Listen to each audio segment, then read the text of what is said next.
Lucas Oil Stadium in Indianapolis. I'm Keith Dodds along with Dan Phillips. We have interviews coming up with both head coaches. We start with Travis Knowlting of North Central after a 60-second timeout. Linton Miners football on WQTY and WQTYradio.com is produced by Media 5 Sports. Thank you. Now you guys...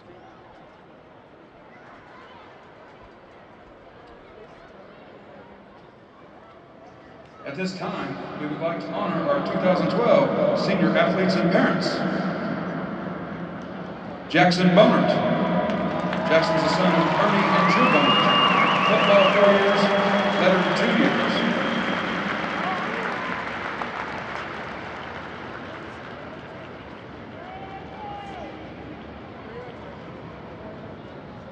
Cole Bradbury.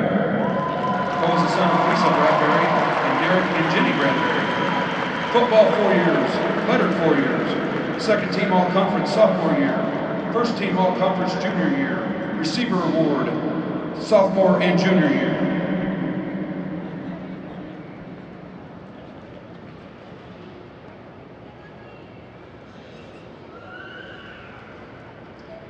Christopher Corbin. Christopher is the son of Chris and Amy Corbin. Football 4 years, lettered 3 years.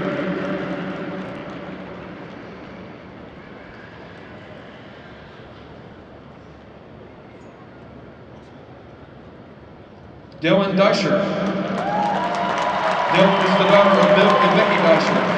Football 4 years, lettered 4 years. Harold Times second team, place kicker award freshman year. National record most scored female kicker senior year.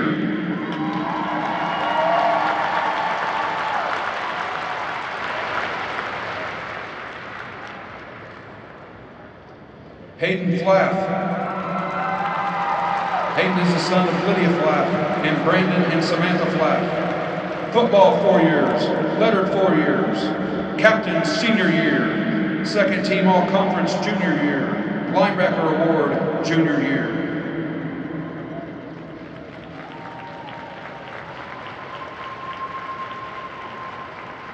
Dylan Hancock. Dylan is the son of Tracy and Olivia Hancock. Football 2 years, lettered 1 year.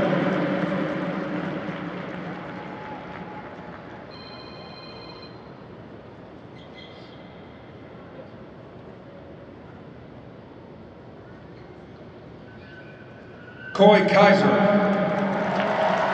Coy is the son of Mark Kaiser and Carrie and Mike Stone. Football 4 years, lettered 3 year. Captain senior year, special teams award sophomore year.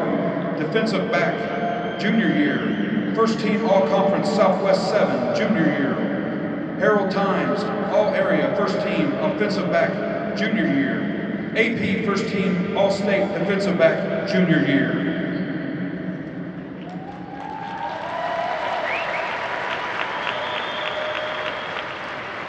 Taylor Kanan.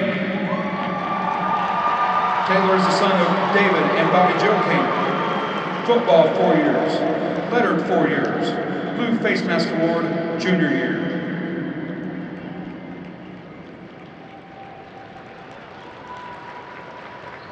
Austin Carazia. Austin is the son of Charlie and Kathy Carazia. Football 4 years, lettered 4 years. Captain, junior and senior year. Indiana Football Digest, primetime 25. Harold Times and Southwest 7 Offensive Player of the Year. IFCA Junior All-State. First Team All-Conference Southwest 7 Junior and Senior Year.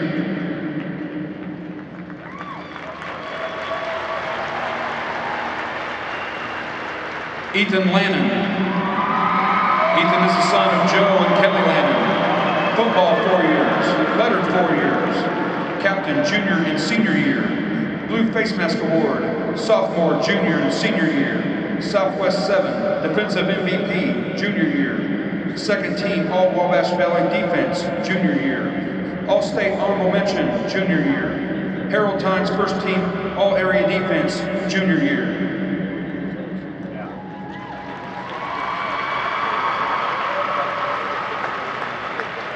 Abram Neff. Abram is the son of Charlotte Miller and Ryan Neff. Football, 4 years. Letters, 4 years.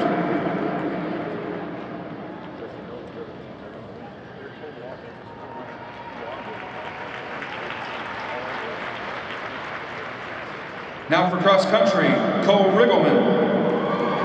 Cole's the son of Michael and Kelly Riggleman. Cross country, 4 years. Lettered, 4 years.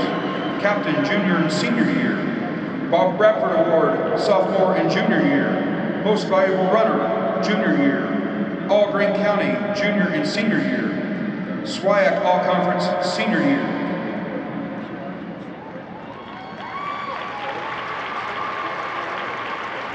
Andrew Llewellyn. Andrew is the son of Kevin and Stacy Llewellyn. Cross country, 4 years. Lettered, 4 years. Most improved runner, freshman year.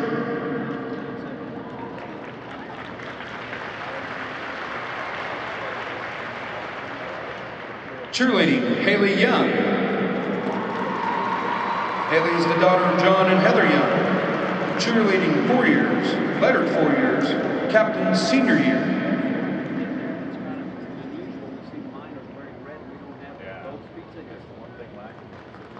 Mackenzie Kendall. Mackenzie is the daughter of Travis Kendall and Kelly Russell. Cheerleader, 4 years.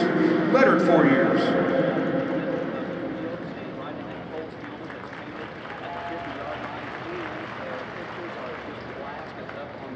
Ashley Cooper. Ashley is the daughter of Gary and Marlene Cooper. Cheerleader, 4 years. Lettered, 4 years. Captain, senior year.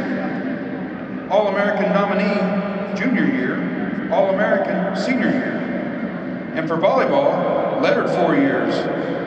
Passing award, freshman year. Coaches award, sophomore year. Serving award, junior year.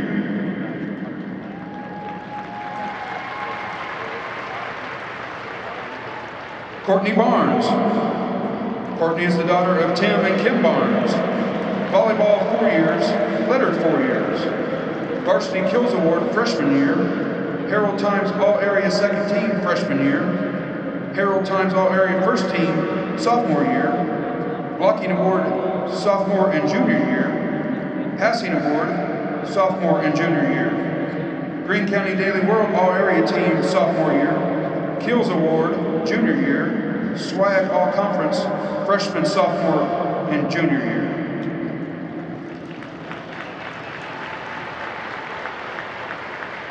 Boys tennis, Cody Coker.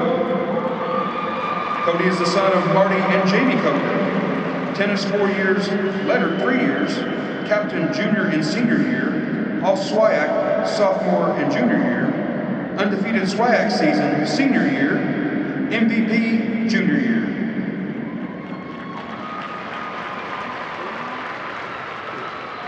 Girls golf, Darcy Andis. Darcy is the daughter of Tom and Lisa Andis. Golf, 4 years. Lettered, 4 years. SWIAC All Conference, senior year. SWIAC Team Champs, senior year.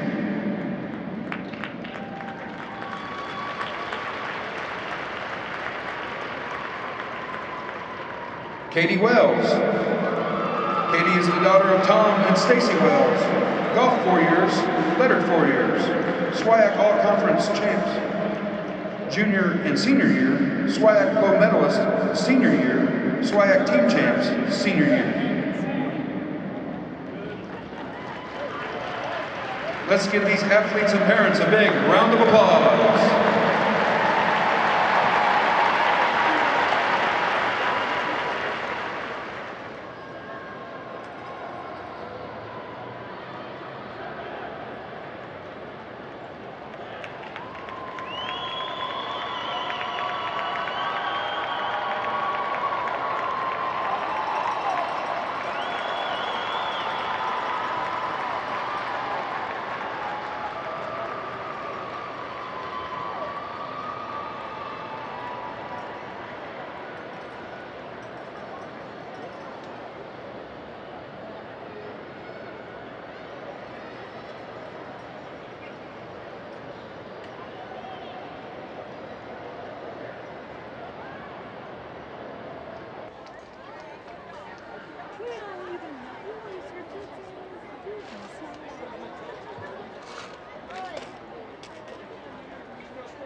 Yeah, I think red trumpet. Yeah, she's good.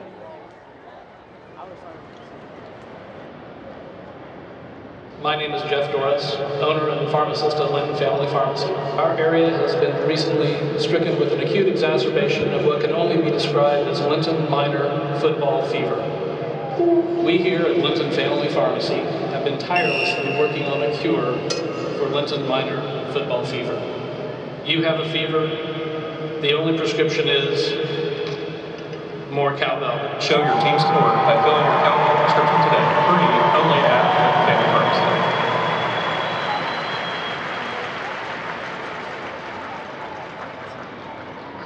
Ladies and gentlemen, please rise for the playing of the national anthem performed by the Linton Stockton Marching Minor Band.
Championship Saturday wishes to thank our sponsors of the Southwest 7 Conference title game.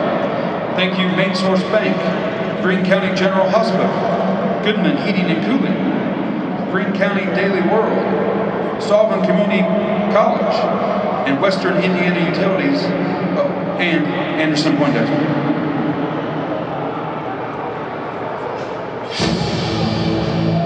Lucas Oil Stadium, a palace of champions, site of the 2012 Super Bowl, home of the Indianapolis Colts, and the playhouse that will host the state high school football championships this November. But today, this Gridiron Palace will host Championship Saturday, March Class 1A Linton Stockton Miners, unbeaten and ranked number 1. And led by the rocket arm of Austin Gracia, versus the North Central Thunderbirds, who have only fallen once and are protected by the amazing blocker Jeremy Hunt for the Southwest 7 Conference Championship. One of these teams will rise.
service that has steadily decreased in cost over the last 4 years. Well, if you said natural gas, you guessed right. Call Midwest Natural Gas when you're ready for warm, efficient, and affordable energy. Natural gas, still your best energy choice. And the captains... Please turn your attention to midfield as we honor 2 members of our AAA Insurance All-Academic Quarterback team. is a 6'7", 215-pound senior Austin Carazia. In the backfield, Coy Kaiser, 5'9", 185 senior, got 901 yards rushing, 14 touchdowns. Split ends are Grant Stamm, 42 catches, 735. He's a 6'1", 170-pound junior. Dane Rupska, another junior, 6'2", 200-pounder. Cole Bradbury, he's just 22 yards, become the Miners' all-time leading receiver. He's missed 3 games with an injury, but he's been back a couple. 5'10", 165 senior Zane Hayden, junior, 6', 170, runs a little bit, catches a little bit. The up front line is Ethan Landon, 6', 225 senior. Dylan Morris, just a freshman, 6'2", 235 as a guard. Hayden Flath, a 5'10", 200-pound senior, is the center. Taylor Kanan, 6'3", 250-pound senior guard. Jackson Bonert, 6'3", 215-pound tackles. On the defensive side for North Central, this team only allows 12.3 points a game. That'll be tough tonight against the Miners, who average 54. Linton has scored on 75% of every time they've gotten the ball on the possession this year. On the linebacker, leading the conference in tackles with 109 of them, Dante Rimmel, 6'3", 240 pounds. He's got 21 tackles for loss, 3 sacks. 2 other linebackers with him are Justin Burris, a 5'10", 235 senior. He has 2 tackles for loss, 50 tackles. Todd Labita, the other senior linebacker, 5'11", 180 senior. He's got 41 tackles. Those 3 guys have been together back there now for 3 years. Defensive tackle is Austin Kutch, a 5'11", 235 junior, and Logan Berg at nose guard is 5'10", 195. Logan has 10 tackles for loss, has recovered 2 fumbles and 2 sacks. R.J. Miller leads the team in sacks. He's 5'11", 185 at defensive end, wears number 48. He has 8 sacks and 6 tackles for loss. Mitch Hain is the other defensive end, 5'10", 175, and a junior. The cornerbacks going to have their hands full tonight. Dylan Bailey is a junior, 6', 180 cornerback. He's a junior. Jordan Caton is a 5'10", 185-pound senior. And Anthony Risley is going to be your strong safety, junior, 5'8", 165. Chase Van Schoik going to double on free safety, 6', 210 pounds. And while they're still going at it down there, we'll look at the Linton Miner defense. Leading tackler on the field for the Miners is junior Dane Rupska, 6'2", 200-pounder. He's joined with Cody Van Winkle. He has 60 tackles.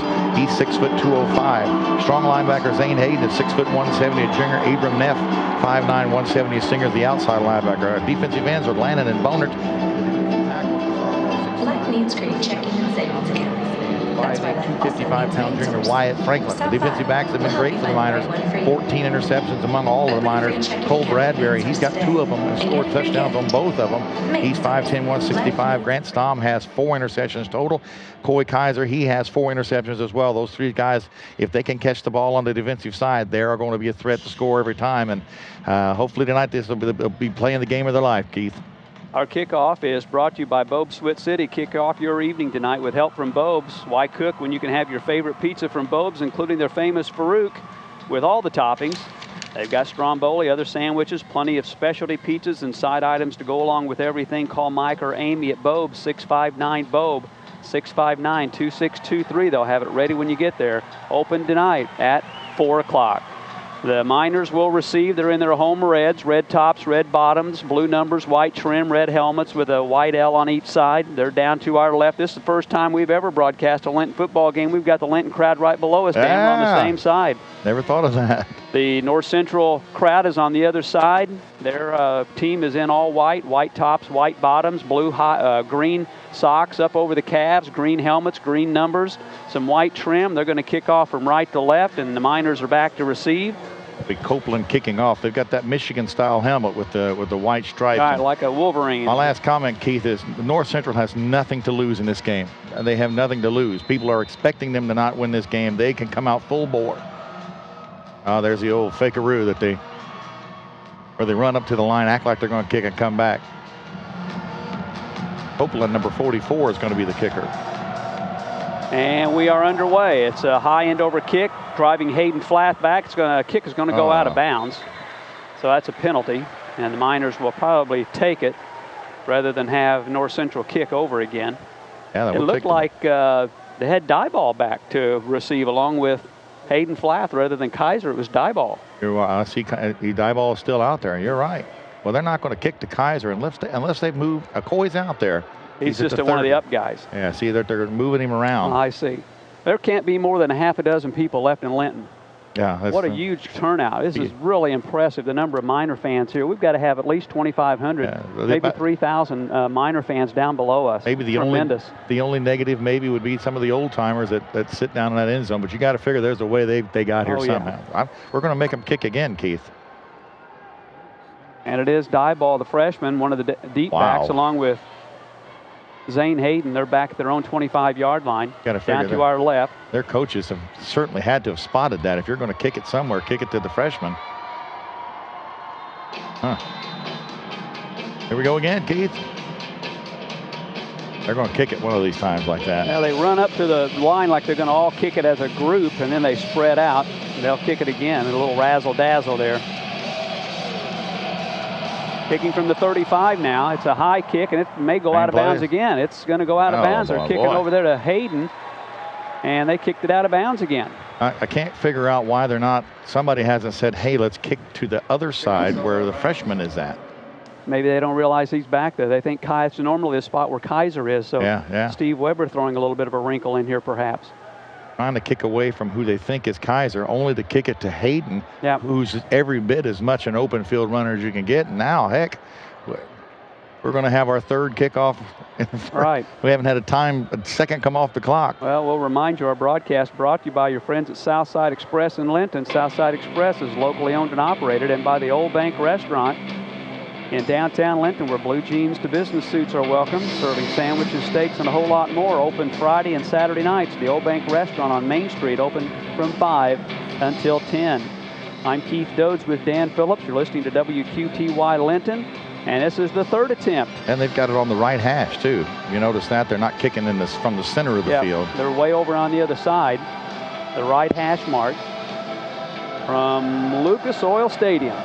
What a beautiful, beautiful building. And they're going to kick it again now over there, and it drives Hayden back. It's going to roll all the way back to the 2-yard line. He picks it up at the 2, comes to the near side. He's to the 10. He breaks a tackle. There he goes. 15, Big block. Big block. He's got one man to beat. The 40, and he's held up at the half line. Now he's tackled finally at the 38-yard line of North Central. Zane Hayden took it at the 1, maybe the 2-yard line, and he is in North Central territory. He almost broke that one for a touchdown. One man, Mike James, dragged him down. He broke the first tackle, made a great move about the 10-yard line, and bad news already for North Central. Miners have a short field at the North Central 38-yard line, 1st and 10. They've got an injury down there, too, about the 12-yard line. The guy who was on the ground got just got his head knocked off on a great block by one of the Miners. That's a North Central player that's down. So 75, I'm not sure who it is. Nathan Pritchard. So we'll remind you, our broadcast brought to you by Hale Automotive. Let them handle your car's repair needs. Hale Automotive, continually striving to offer you the best in quality and performance at prices that'll fit your budget. So give Hale Automotive a shot. They'll work hard to run your business. Hale Automotive, your automotive repair shop, 169 Southeast 6th Street in Linton. Well, the players take a break here as they're coming out to attend to Pritchard, I believe. Was it 60? Nope, that's 35. That's Burris. Oh, that's a big one. Justin Burris. He's one of their better running backs. And he's also one of the 2 linebackers. He must have got his bell rung. He seems to be okay. He's walking off the field on his own power. So had an exciting first, how many seconds have gone off the clock? Well, 13 seconds. And we've already had a lot of action. Austin Carazia, 6'8", senior quarterback. Out of the shotgun, the no huddle has Coy Kaiser with him. 4 receivers, 3 of the near side. Rupska, Hayden, and Bradbury in there. And Grant Stom, the leading pass catcher for the Miners, split wide to the left. Miners moving from left to right on a great kickoff return by Hayden. They're at the North Central 38. And the Miners moved. That was Jackson Bonert, a little juiced up. He moved too quickly, and it's going to push the Miners back to the 43. It'll be 1st and 15. False start on the offense. It's a 5-yard penalty. Still first down.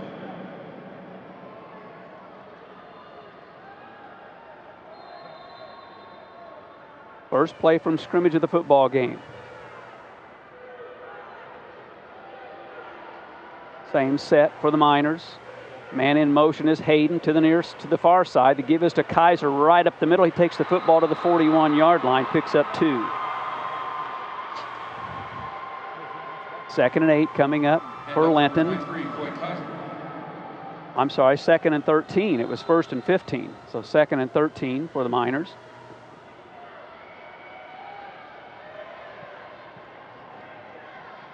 Same set with Stom split wide to the far side. Kaiser in the backfield. Rupska, Hayden, and Bradbury with Hayden in motion to the far side. He's going to take a pitch from Carazia. Looks for running room. He's to the 40.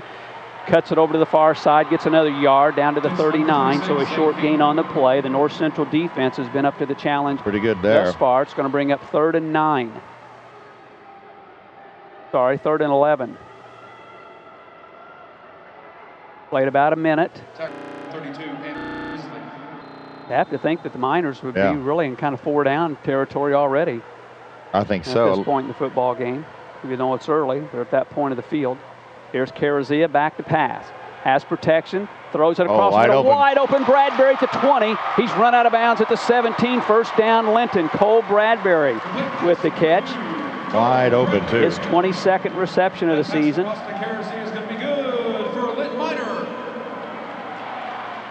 And they're going to spot that football at the 16, it looks like. Gain of 23 on the pass from Carazia.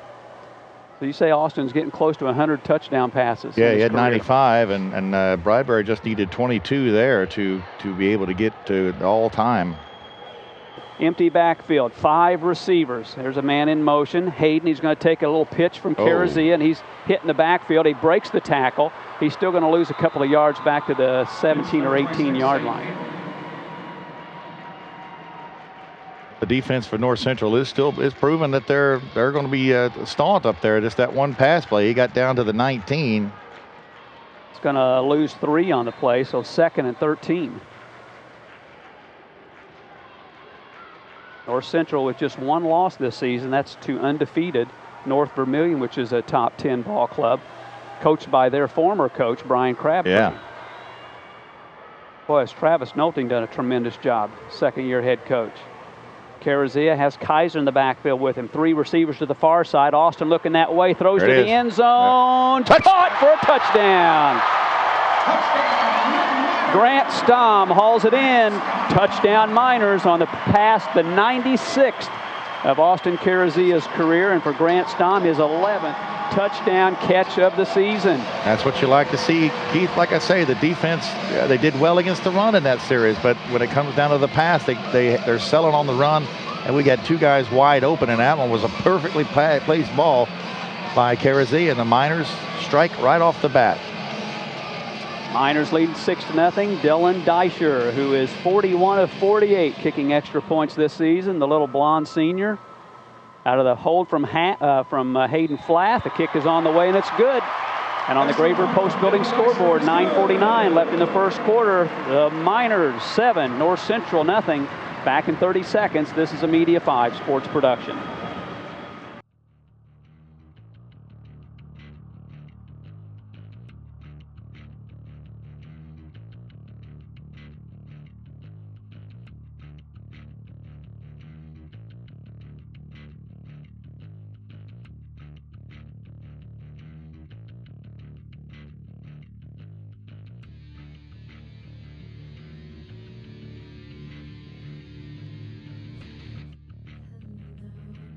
Linton Miners on their first drive, and Austin Carazia looked pretty sharp on the first drive. Right off the bat, 2 for 2, perfect.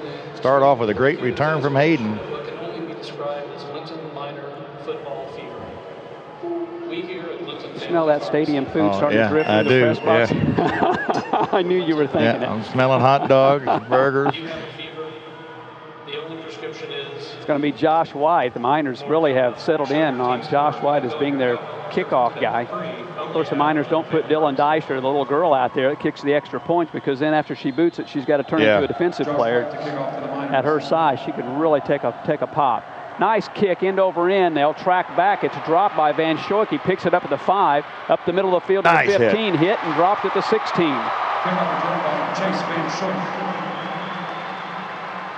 First and 10, North Central from the 16. We're going to call it the 17-yard line.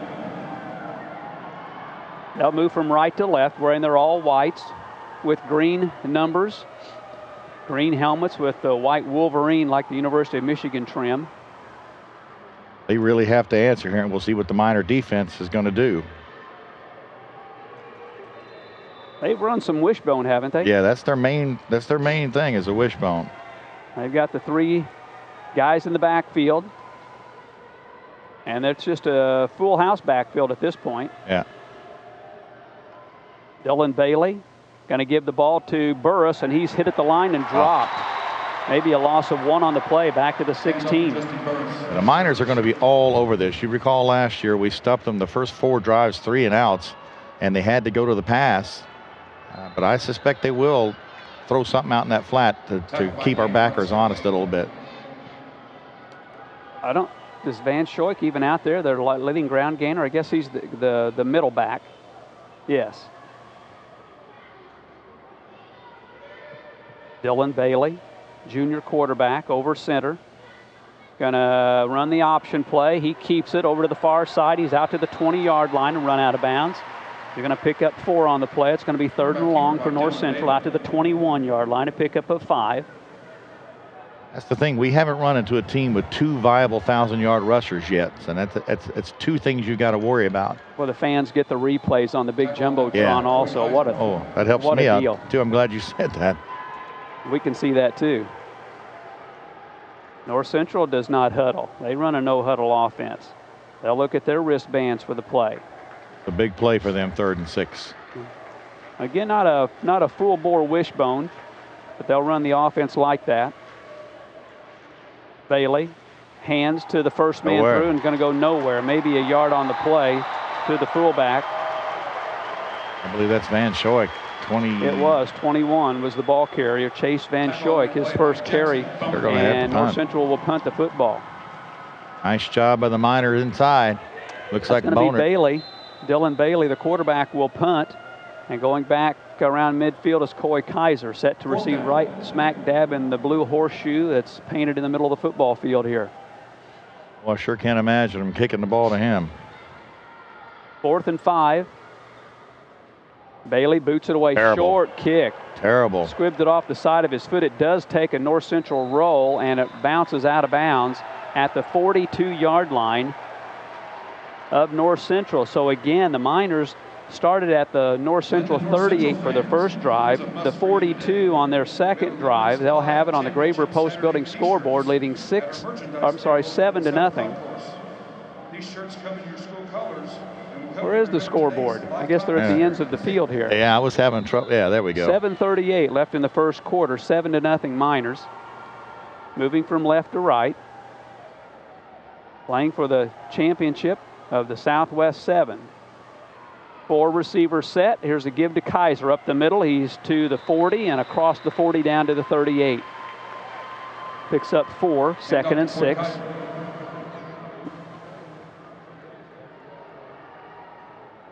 Like it was Dante Remmel in on the tackle. He's got 100+ tackles, so he's a threat out there. Again, we've got 3 receivers to the near side. Stom split wide to the far side. Carazia fakes the handoff, throwing deep. Oh, he was open. It's incomplete at the 10-yard line. Hayden was led just a little bit too much there by Carazia. He got behind the defense. Yeah, he was there. He would have was taken there. A perfect pass from Carazia, but it falls incomplete, 3rd down. Mitch Eberhardt, freshman, was in there on that play as well. He has really earned a lot of trust from the coaches. He's definitely getting a lot more reps. And he really earned that with the time that Bradbury was out those 3 weeks. That's when Eberhardt stepped up. And we've got timeout on the field right now called by Linton. 7:05 mark of the first quarter on the Graber Post Building scoreboard. Linton 7, North Central nothing. Back in 30 seconds. This is a Media 5 sports production. Thank you.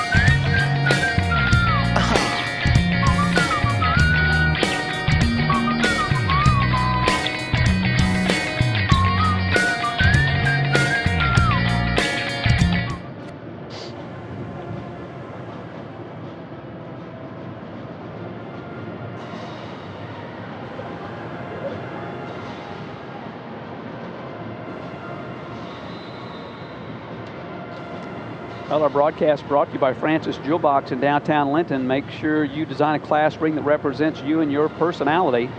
Stop in Francis Jewel Box, 145 Main. They've got great deals as low as $149.95. Francis Jewel Box, also your tuxedo rental headquarters in downtown Linton on Main Street. Stop in and talk to Kathy Matthews. Miners, third down and 6. Carazia from the shotgun after the timeout. Hands to Kaiser. He's Breaks hit the off tackle. He's got the first down at the 30. Carries tacklers with him down to the 26. Nice run by Coy to get a first down. Gain of 12, and I tell you, Berg had him right at the line of scrimmage, broke another one. And that's breaking tackles is one of Coy's specialties. We see Neff coming in to give him a break, but that was a big third down conversion for the Miners. Again, our broadcast is also being live streamed at lintonminers.com. Carazia from the shotgun. Back to throw. Has protection. Throwing to the end zone. He's got Bradbury open. Caught it. Touchdown. Ooh, baby. Number 2, Cole Bradbury gets the Miners' second touchdown of the first quarter. 13-0 Miners at 6:39 in the first quarter. They just can't stop that passing attack. I'm telling you right now. Because every receiver we've thrown to has been just wide open. He's hit on 3 or 4 passes. That's Bradbury's third touchdown catch of the season. I think he's now the record holder. He passed Brian Slay on career record yards. I know Brian. I know he's probably happy for him. Deisher looking to add her second extra point of the day. Out of the hold from Hayden Flatt. Kick is on the way. It's a low kick, but it is good. And on the Graber Post Building scoreboard, 6:39 left in the first quarter, 14-0 Linton. I'm Keith Dodds with Dan Phillips. Back in 30 seconds. This is a Media 5 Sports production. Thank you.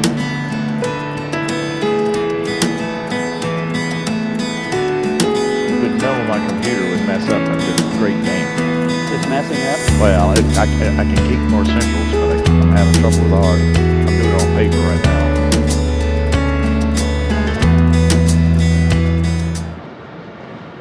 Wow, that was a pretty pass.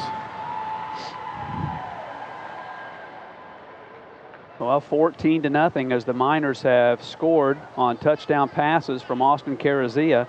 1 to Stom, 1 to Bradbury, and they lead North Central 14-0. And just like last year at Farmersburg, the T-Birds are very close to getting shell-shocked here early. A 3-and-out on their first possession. The Miners have had the ball twice and went right down the field and scored. Just a fine passing effort, and AK definitely looks a little bit more relaxed in this environment than he did last year at Cecina. Chase Van Schoik is back deep for North Central. White kicks it off. It's a short kick. It's going to be fielded at the 15-yard line, out to the 20, the 25, looking for a blocker. Stumbling. Drop the ball. The Miners got it. And the Miners have it. North Central fumbled on the kickoff return at the 30-yard line, and Linton has it with a short field again at the 30. Now, I'm going to try to make sure this is right. I think it's number 9. We'll look on we got the benefit of the replay. I think it is indeed Curtis Cox. Here he comes, or is it Pierce Jackson? Gosh. He gets up. Oh, no. Same situation as last year. Right at the 30-yard line. The Miners have it, 1st and 10. Things are going from bad to worse for the T-Birds right now. Short field to the near side. Bradbury, the lone split man. 3 to the far side. Kaiser in the backfield with Carazia from the no-huddle shotgun. Coy has the handoff, stumbles at the point of handoff, and he trips across the 30 to the 29, a short gain of 1. That tackle was made by the linebacker Rimmel. They got to be on their heels right now. This is a huge possession for the Miners and a huge situation here for the North Central defense. They get down 3 touchdowns. Yeah. It changes how they're very, very hard. Changes how their offense has to think of the rest of the game. They can't just drive down the field. They've got to score. Protection caught out in the near side and out of bounds at the 21-yard line. 1st down for the Miners, and that's Coy Kaiser with the catch coming out of the backfield. For Kaiser, his 18th reception of the season. Close to a 1st down right at the 20-yard line. spot's going to actually be just short of the 20. We'll call it the 21. Going to be third and about a half a yard. 4 out of 5 is AK so far. Pretty deadly. 4 receiver set again. He's going to give the ball to Kaiser, looking for a block. He's hitting the backfield and going to lose yardage back to the 22. So 4th down coming up. We'll be North going for Central this. defense is not, other than not being able to defend the pass, they've been able to defend the run thus far. Yeah, that's what they're gaining everything, playing everything on. All right, at the 22, 4th and 2, the Miners will go for it. 2 receivers to each side. Kaiser in the backfield with Carazia. Long snap count. Now Austin looks to the sideline. Play clock is down to 7. North Central showing blitz. Now they back off of it, and Kaiser takes the football, and he's got a first down across the 20 to the 19. Helmet flies off, so Coy will have to come out, but hey, that's power football. Kaiser right up the gut. Took a pretty good hit, but he's got a first down for the Miners. On 4th and 2, Kaiser gets 3. First down from the 19. Got to give the offensive line a lot of credit. Austin Carazia has not even come close to getting hit. And we've got an official's timeout right now. And we will remind you, our broadcast brought to you by your friends at Highcom. $2.99, that's right. Just $2.99 is all it costs to protect your home and loved ones from an unwanted intruder with the latest wireless home security system from Highcom. You can have peace of mind literally at your fingertips. Call or click today for a free in-home evaluation. Call 659-9990 or click on the computer. Call Highcom.com. Highcom, proudly serving Greene and surrounding counties for 22 years. I'm Keith Dodes along with Dan Phillips. Those of you watching on the live video stream at LintonMiners.com can very quickly, when you get the shot of the two of us, why we are entrenched on the radio rather than spending a lot of time on TV. There's Carazia from the shotgun, looking down the field. Plenty of protection. Ooh, dangerous. Across the middle, and it's intercepted. Shouldn't have thrown that one. He threw it into double coverage and intercepted by Burris of North Central. Oh, that was a big play by the North Central defense to keep them in the ball game. Tried to hit Ruska across the middle, and Burris was able to step right there and make the interception. That is a huge play. Austin tried to thread the needle there over the middle into double coverage, and Burris with the interception for North Central, the 7th interception by Carazia this season. So North Central gets the ball back, 1 turnover apiece, as they are at the 16-yard line. That's the first interception he's thrown in quite a while, so don't want to let him back in the game. Had a chance to shut the door right there. Full house backfield for North Central. They run a lot of option. Bailey hands the football to Van Schoik, and he gets 5 yards, 6 yards out across the 20. He's out to the 21-yard line. That's their first. Maybe the 22. First positive really play. Van Schoik running up the middle. He gets any kind of an opening, Keith, he can certainly fly down the field, and we have a lot of speed as well. But you remember last year he caught that 77-yard touchdown pass. Remind you that those points scored by the Miners here early in this football game, the first points that North Central's defense has allowed. Now in the 4th week, they came into this game with 3 straight shutouts. 2nd and 4 for North Central. 6 for Van Schoik on that carry. Bailey over center, takes the snap, gives the ball to Van Schoik again, puts his head down and fights his way to the 25-yard line. It's going to be 3rd and short. Away from the first tackle, and was able to be dragged down by the Miners. Loving that big screen. You can see the replay there. You see the first hit was by Hayden, 26. 3rd and 1. A little less than 1, actually. Running a little mini wishbone type set. Yeah, it's not the normal look. Bailey over center, going to go right up the middle himself, trying to get the first down. Looks like he may have gotten it.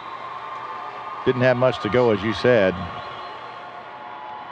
Not much on the gain, but enough to get the first down out to the 28-yard line.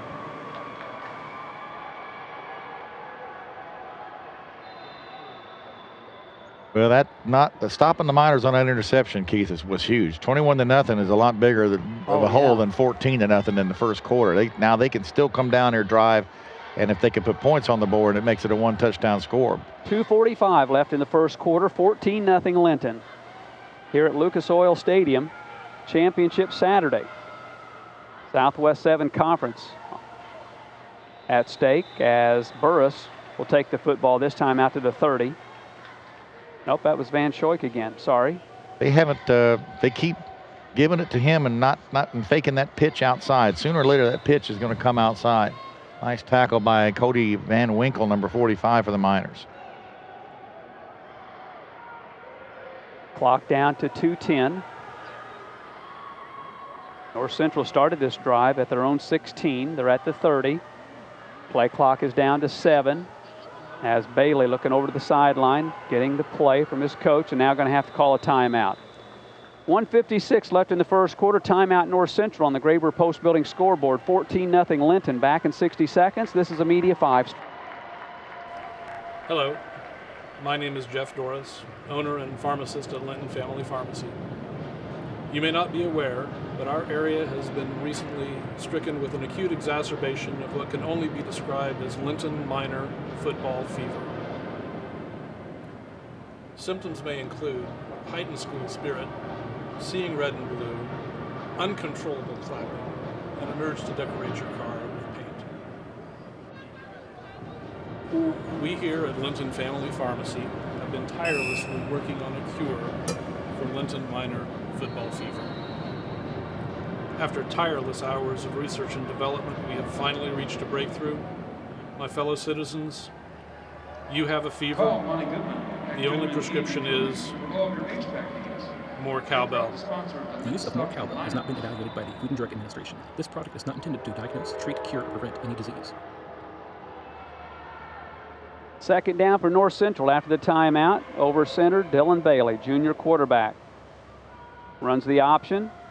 They're going to give the football to Van Schoik, and he's across the 30 and run out of bounds on the far side of the field at the 32, maybe the 33-yard line. Nice stretched out by the Miners. That's what you're supposed to do. Your defensive end stretches it out. Your outside linebacker stretches it out. Usually your safety comes up, makes the hit.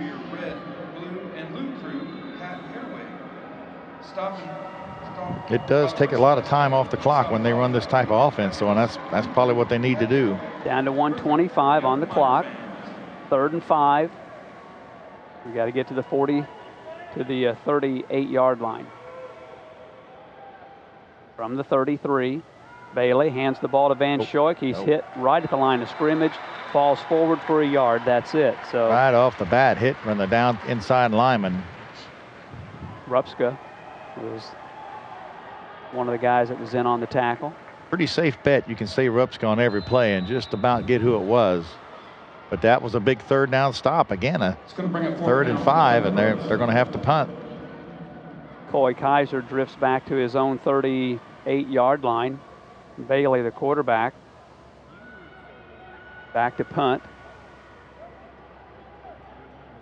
Play clock down to 5. High snap. Bailey will boot it away, almost blocked. Short punt again. It bounces out of bounds close to midfield. Hayden nearly got that one. So on the Graber Post Building scoreboard, 28 seconds left in the first quarter. Linton leading 14-0. Could easily be 21-0 if not for an interception by Justin Burris of North Central. You know, it was a Justin Burris that played basketball for Eastern Green a few years ago. Yeah.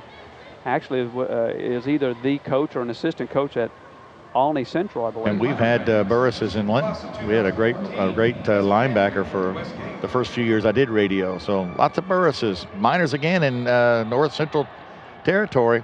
At the North Central 48-yard line after the punt.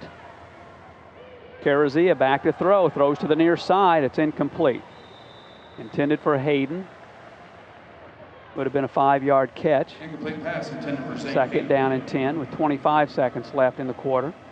4-7 for 76 yards is AK. Had the 2 touchdown passes, looked real pretty. And we had the 1 pick down around the 16-yard line. 4th possession of the football game for the Miners. They scored on touchdown passes their first 2 to Stom and to Bradbury, and then intercepted on their 3rd. possession. Carazia back to throw, protection, swings it out to the far side to Kaiser, makes the catch, and he's run out of bounds across the 45 down to the 42-yard line.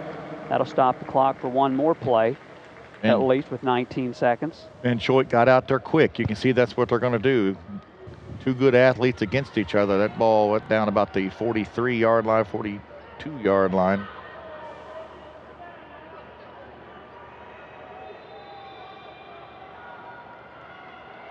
Carazia has both Hayden and Kaiser with him in the backfield for the first time. Going to give the ball to Zane Hayden across the 40. Nearly broke a tackle. He would have had a lot of room if he broke that one. Yep. He's down to the 35. Has a first down, and that'll do it most likely for the first quarter at the 35-yard line. A gain of 7 for Zane Hayden. Once the chains are moved, the Miners for 14 seconds, I guess, still would have time to run another play here. As fast as they run. We'll see if the Miners, if Steve Weber they're just going to let the clock run out here, and that'll do it for the end of the first quarter on the Graver Post Building scoreboard. At the end of one here at Lucas Oil Stadium, Championship Saturday. It's the Linton Miners 14, North Central nothing. Back in 60 seconds. This is a Media 5 sports production. Score here at Lucas Oil Stadium. The North Central Thunderbirds 0. Thank you. And your Linton Miners 14.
Just want to be corrected.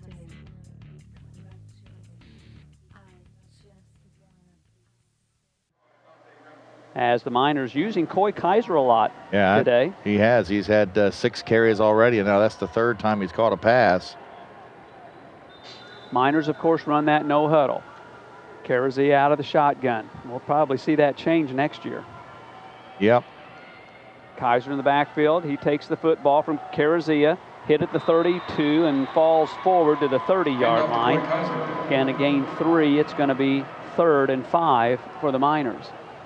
Logan Berg got over there and made the tackle.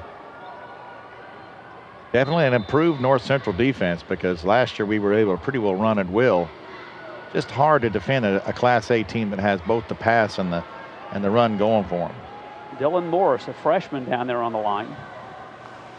Demo, they call him. Boy, that line has really done a super job again today. Quick pass over the middle. It's incomplete. A little slant-in pattern that was being run by Stom, and Carazia misfires. It'll be 4th down. From the 35. Certainly going to go for it here. Stom was from the 30-yard line. Stom was open. That's not a play that the Miners run very often. They don't run a lot of patterns on that slant. We've seen the Colts over the years when Peyton Manning was the quarterback run that play and hit so many completions on that little slant in. Run that bubble screen, which we've not really seen yet tonight. 4th and 5 for the Miners. Austin takes the football, rolls to the far side, looking, throws deep, and it is a jump ball, and it's incomplete down at the 10-yard line. Bradbury was pleading his case for interference. That ball was just kind of up for grabs, and Bradbury's grabbing his jersey as if to say the North Central defender was pulling me down, but that's not going to be to Linton's advantage, throwing a jump ball to Bradbury. That's not going to be his strength. He can jump, make good plays, but he would have had to go a long way on that one. So North Central now twice has stopped the Miners in a decent spot in their side of the field. From the 30-yard line, North Central takes over on downs on the Graber Post Building scoreboard. 11-11 left before halftime. 14-0 Miners. Giving them their offense a chance. Full house backfield as North Central moves from left to right. Bailey back to throw. Throwing deep down the field. And it is incomplete. He had a couple of guys out there, and Bradbury was well defending the intended receiver. Is that Remmel? Remmel, I believe, and the other side you had Remmel. Two tight ends, both straight down the field, Remmel and 44 Copeland. Copeland hasn't had a catch all year. Remmel just has a couple catches. First time we've seen Bailey actually go back into a regular passing situation and wing one down the field. They went for broke. It really wasn't necessarily a bad pass, just overthrown. Usually Van Choik is the one who makes all the catches out of the backfield, and Keita, number 10, catches a couple of them. Like I say, he's only hit on 37% of his passes this year. Caton is one of the backs. Full house backfield. Bailey over center, going to hand fakes the handoff, keeps it himself, gets across the 30, and there's a flag on the play. Late flag. Beautiful work by the Miners there. I want to say that was Van Winkle, perhaps Lannon. We'll check out the penalty. At the 32 is where the football is right now, but there was a flag that came with the tackle, I believe. Hope it wasn't a face mask. They're talking to the Miners, though. It is a face mask, but it's against North Central. Oh, that's a big penalty. So this will be marked back against North Central, and it's going to go back to the 25-yard line. So it's a 5-yard infraction from the line of scrimmage. Where it must have happened. He didn't get very much. Nice job again by that left side line. The linebackers did a good job getting over there. 2nd and 15. Bailey sticks that ball into the belly of the running back and tries to read that defensive end, and you see he holds the ball pretty far over there. Now the T-Birds have 3 receivers split wide to the far side and only 1 running back. They're having to change things up. This is what we figured they would. Bailey over center. Barris is the lone running back. Bailey rolls to the far side, throws it out there. It's caught at the 32-yard line, and fighting his way forward for maybe a couple of more is Van Schoik. Chase Van Schoik, just a junior. Boy, North Central is going to be loaded again next year, Dan, with their returning, their leading rusher and their quarterback. They just are going to lose a lot of their defense and a lot of their offensive line. Got out to the 34-yard line, so it's going to bring up now a 3rd down and 6. 3rd and 6 for North Central as they look over to their side of the field, to their head coach, Travis Nolting. They get the play. They look at their wristbands. Play clock is down to 8. We're at 10:18 left in the first half. Miners leading North Central 14-0. There's a play right up the middle, and Burris has a first down. Across the 45 and down to the 48-yard, up to the 48-yard line. Pick up 14 on 3rd down, and that's the best running play of the day thus far for North Central. I think the Miners are looking forward to that. Hayden made the carry. He scored a touchdown on that very play. I can remember seeing it going to the end zone. That's out to the 48-yard line, and I don't think they've been in Miner territory yet, but they're getting close. Did Duggar get? I don't think they ever did get in territory last week, did they? Whatever side that our view was blocked on is wherever they were at. They are. I tell you what, Keith, you look back now in this contest, that interception at the 16, we're getting ready to go in to make a 3-score deficit. Looms big right now. Back to the full house backfield. They're going to give the ball to Burris. He fights his way across the 50 and down to the 49 of Linton. So a gain of 3, 2nd and 7 coming up. And North Central keeping their offense on the field and keeping that clock moving. That's what teams have wanted to do against the Linton Miner team all season long, but few have been able to accomplish that. North Davies in the second half is about the only time we've really seen it. Eastern had a little bit of a drive, but by then Miners were ahead so much that we could allow that to happen. You don't want North Central to come back here and put themselves back in this contest just down 14-7. They march down the field and run a lot of time off this clock here in the second quarter, and only down 14-7 at the half could be really big as this carry goes up the middle down to the 45-yard line. So North Central going to get down to the 45, and they're using Burris a lot. Yeah. Well, we're earmarking Van Schoik, no question about it, watching where he's at, and that's opening up a little bit for Burris inside. 3rd and 3 coming up now for North Central. It's a big play. Yeah, and you got to wonder, you start talking 4-down territory now for North Central. It's getting to be that important for them. 8.5 minutes left in the second quarter. 14-0 Linton. And this the first of 3 high school football games that will decide conference championships around the state. There's a give again. Nowhere. Burris, he's hit, bounced back, tries to move forward, and he is stopped for a short loss of a half a yard. Jackson Boner, number 55, from the defensive end position, able to get out there. And now that makes it longer. No gain, and it's going to be 4th and 4. 4th and 3. What do they do here? It looks like they're going to go for it. That short outside pass. Van Schoik about 5 yards and cut. 3 receivers to the near side. Caton is one of them. Rimmel, Van Schoik, and the lone running back is Burris. Yeah, Bailey over center, 4th down. Huge play in this football game. Back to pass is Bailey, rolling to the near side. And he is under duress and throws the ball away. Nice play, Cody Van Winkle. But I'm telling you what, Van Schoik, Keith, I don't know if you saw it. He cut on the inside. It was wide open about the 25-yard line. Credit Van Winkle. There's a flag down around the spot where Bailey let go of the football. They're not going to call intentional grounding, are they? It looked like he was well out of the pocket. Might have been some taunting. They're talking to the Miners. Carazia. Boy, that was a big play, I tell you. When they Miners are going to get the football. Might have happened after the play. It was incomplete on 4th down. It's going to be grounding. Wow. So they're going to mark off some yardage, and no, it's going to be declined. The Miners will just take the football. Big play. Actually, 2 flags down. 2 penalties. Well, there wasn't anybody down there, Keith, now that we think about it. I just thought he was out of the pocket. I thought he was too.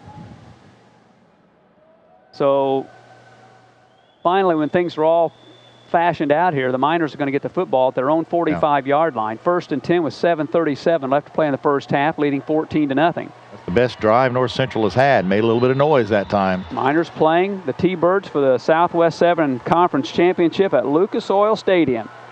Here's a give to Kaiser. Broke it free. He's at the 50. He cuts it to the outside, to the near side 40. He's going to be run out of bounds before he got to the 30-yard line. Nice run by Coy Kaiser. He had a hole up the middle. Once it closed, he just darted right to the near sideline and goes all the way down to the 32. Broke a tackle at the line of scrimmage, went about 3 yards straight, then cut straight to his left and trying to curl and got a big gain down to the 32 of North Central. About a 23-yard gain, you think? Oh, 28, 33, 35 maybe. There we go. Something like that. Yeah, we'll get Darren on it when he gets up there. Let me get my shoes and socks off. I'll count on my toes. Here's Carazia throwing to the end zone. He's got a man out there. Touch. Oh, he fell. Inside the 5. Oh, that was a TD. As Rupska had to go to the turf to make the catch. Nice throw by Carazia inside the 5-yard line all the way down to the 2. Yeah, that was, he could keep his footing. Dane would be in that end zone, but he wanted to make sure he got the catch. It is all the way down the 2-yard line. That's going to be a 29-yard pass play. And now the Miners are set to strike. 2 backs with Carazia. Give to Hayden. He looks for a hole, and he's hit short of the goal line. He gets back at least to the 2. Did he get down to the 1, though? Going to be 2nd and goal for the Miners. And it's going to be no gain at the 2-yard line. Nice work by the defensive line of North Central. Miners have had to work for it a little bit, Keith, but that pass play there, 29 yards, gives Carazia over 100 yards. That's been the difference in the football right now is the Linton passing game has been the difference. 113 passing yards. It's a dead heat other than that. And Kaiser's done a nice job running the football. Yep, 46 yards now in the first half, 9 carries. We've got a wildcat formation here. Kaiser going to give the ball to Bradbury. Looks for an opening. He is tackled. Touchdown, Bradbury on a run. Bradbury gets his first rushing touchdown of the season on a handoff from Kaiser. And the Miners are up 20-0. He had to work for it. He come all the way from the left side to the right side. Kaiser handed it off to him, and he looked like there were white jerseys to greet him, cut inside, and he's not a big guy. And he was able to push forward, lean forward. The side official gives him the thumbs up, and the Miners get that third touchdown and pad the lead now with Deischer's extra point awaiting. Kicking down to our left, Dylan Deischer's 2 out of 2, 6:31 left in the first half. This extra point is on the way, and it is good. And on the Graber Post Building scoreboard, Linton 21, North Central nothing. Back in 30 seconds. This is a Media 5 sports production. Thank you.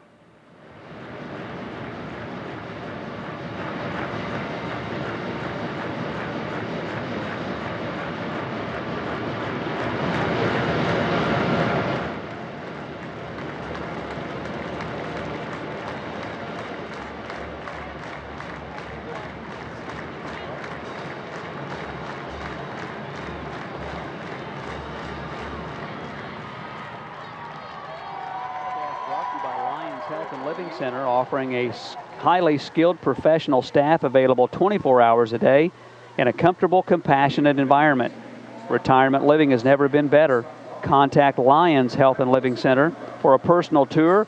Call 659-1440 and by Sportsman's Pub on Main Street in Linton, offering steaks, seafood, and salads. Great place before or after the game. Get together and talk about this one tonight in downtown Linton at Sportsman's Pub, right on Main Street. 21-0 Miners. They'll kick off from right to left. Josh White kick it off. Chase Van Schoik is the deep man. White, a nice kick, end over end. Van Schoik will field it at the 13, up to the 20, 25, hit and brought down at the 30. So decent field position for North Central, starting at their own 30-yard line, 1st and 10, moving from left to right with 6:25 left in the half. Always dangerous to kick it to their primo return man. We don't get to see a whole lot of that in Linton land. They don't kick to the main guys. Van Schoik has I believe, a touchdown on a kickoff return and had another 90-yarder in another game. The Miners have almost all of their lower level seats on this side of the field full. Yeah, that's got to make you proud, and it's got to show people that the Miner nation is certainly very supportive of their team, and travel's good. Hey, you look left to right, you see nothing but red and blue down there. Leo and Bluffton play in the second football game. Tri-County and Sheridan will play in the third game, a couple of 1A teams. Bailey back to pass. It's incomplete at the 35, intended for Van Schoik. Little overthrown. Abe Neff gave Van Schoik just a little bit of a nudge there. Little of you to, how you doing? Just, yeah. Tip of the hat. 1 of 3 now is the passing of Bailey. Had the one completion for 9 yards. Had the one that was ruled well, that didn't count, so that would have been incomplete as well. So now he's 1 of 4. 2nd and 10. You can hear this Miner crowd in the background. 3 receivers to the near side. Burris, the lone running back. Bailey rolling to the near side, throwing it deep, and the man back there is Bradbury. He intercepts it. Bradbury is brought down at the 20-yard line of North Central. Cole Bradbury with the interception. Excellent defense back there. His 3rd pick of the season. Yeah, great job. That was a beautiful over-the-shoulder catch by Bradbury. Caton was right there to bring him down, or he had a whole lot of green. And boy, Bailey just threw that one out there. That was very little chance of that. That shows me there's a little bit of desperation happening on the North Central side of things. 1 interception, 1 fumble, so 2 turnovers by North Central. The 1 interception on the throw from Carazia in the first quarter by the Miners. Linton has it at the 22-yard line, 1st and 10. Carazia with 2 backs with him. Receivers, 3 of them, 2 to the far side. Carazia fakes the handoff. Looking down the field, he'll throw it short. Caught it at 25. He broke a tackle. Oh, look at that. Out to the 30. Oh, my goodness. There's Bradbury. I'm sorry, it's Hayden down to the 40. He's got the 45 and brought down just short of midfield. What a run. Nice run after the catch by Zane Hayden. A little short pass. He was about the third or fourth option for Carazia. Austin was looking, finally found Hayden short, and then Zane did a lot of running to the near side from the far to the near and gets it all the way up to the 49-yard line. Just a great run. If you're not seeing this on the video, which if you're not listening to, you got this at home and on the video stream where you can see this, it's just hard to explain that. He looked like he was down for a few yard gain and then comes all the way across the field. And if not for Van Schoik fighting off the block, he'd be in the end zone right now. That looked like a 26-yard pass play. Give is to Abe Neff in the backfield. He's across the 50 and down to the 47-yard line of North Central. Going to pick up 4 on the run with under 6 minutes now left in the first half, down to 5:45 and a 21-0 lead for Linton.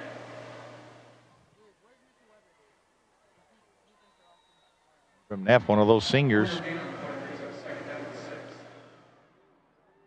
Second down and 6 for the Miners.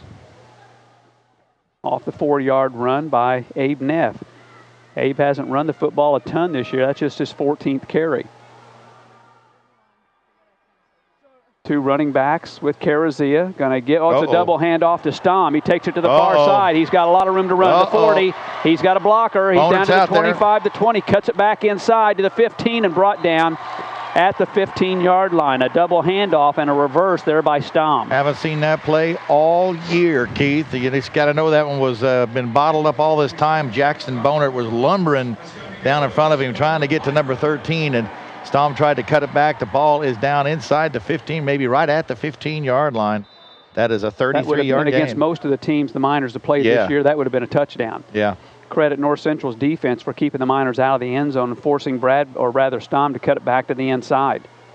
Carazia now going to hand the football to Neff. He tries the near side to the 15. Got a blocker. There's a flag down. He's brought down at the 7-yard line. Probably going to be a hold against the Miners or a push in the back. Fired that right towards the freshman Eberhardt, who took an awkward spill.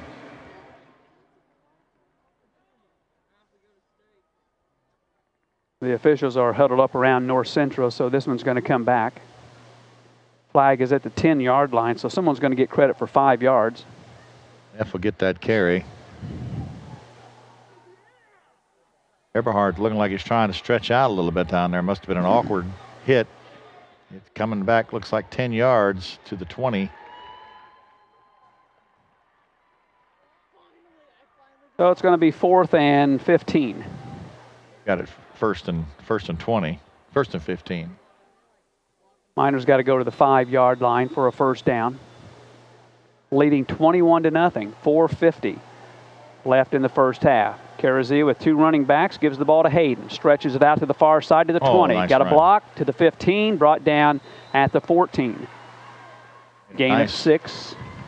Nice cut to the inside and swerve to the outside. Made something out of nothing again. I'll tell you what, Keith, Zane Hayden could be a stud running back for just about any team we've seen out there. If he were to get 20 carries a night, he's going to put up big numbers. We've talked about this Miner depth. What a tremendous weapon their depth has been this year. Again, 2 running backs back there with Carazia. He's going to roll to the near and throws it quick pass, 15 to the 10, and out of bounds is Abe Neff. At the 6. He was almost horse-collared. Yeah, I was wondering if a flag was going to fall there. Neff with the catch, and on this drive, Abe Neff getting a lot of work. Down to the 6-yard line, just short of a first down. 3rd and short.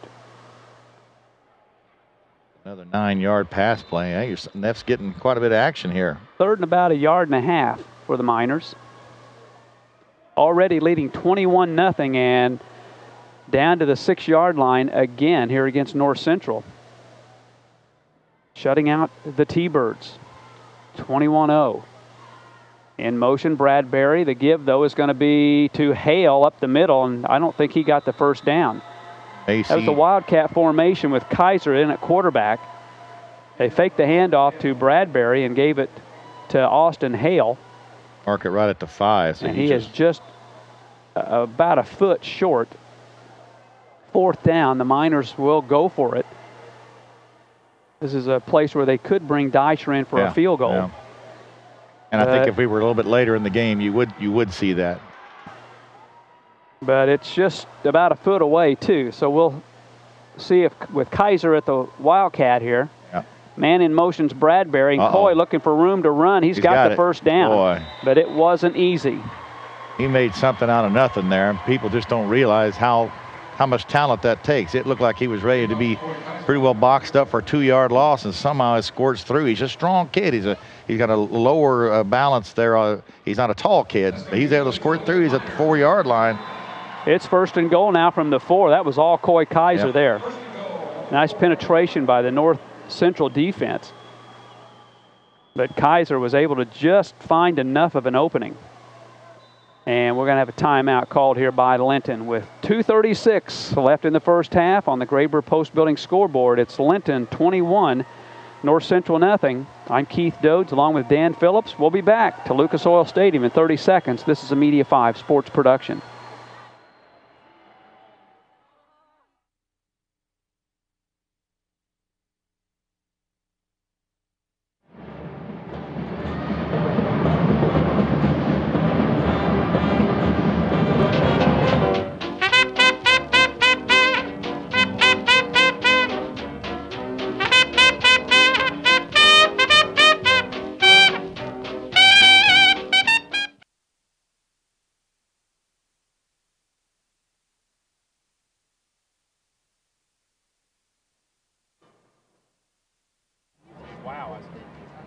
Well, the Miners call out.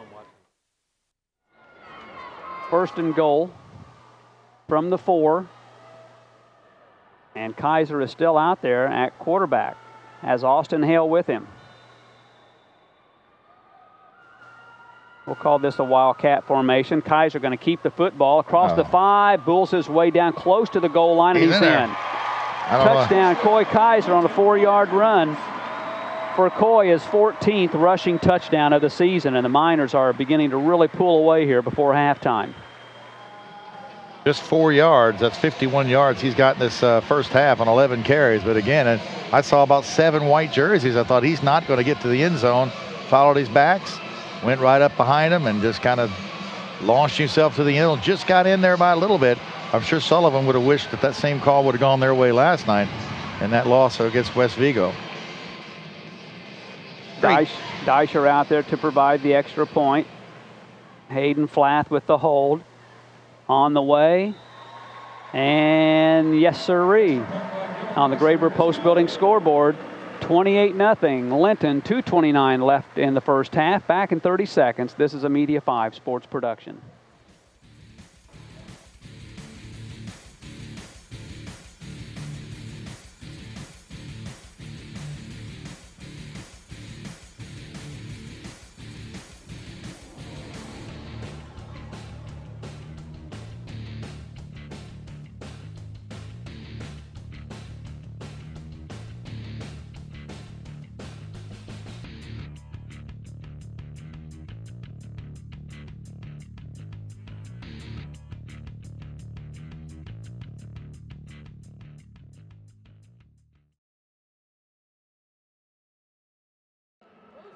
The Miners with a 28-0 lead.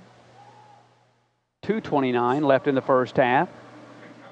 That was a nice 9-play drive. Keith started from the North Central 23-yard line after that interception. So that's a 77-yard drive. And that just has to kill a lot of the North Central momentum and all that they had on that last drive.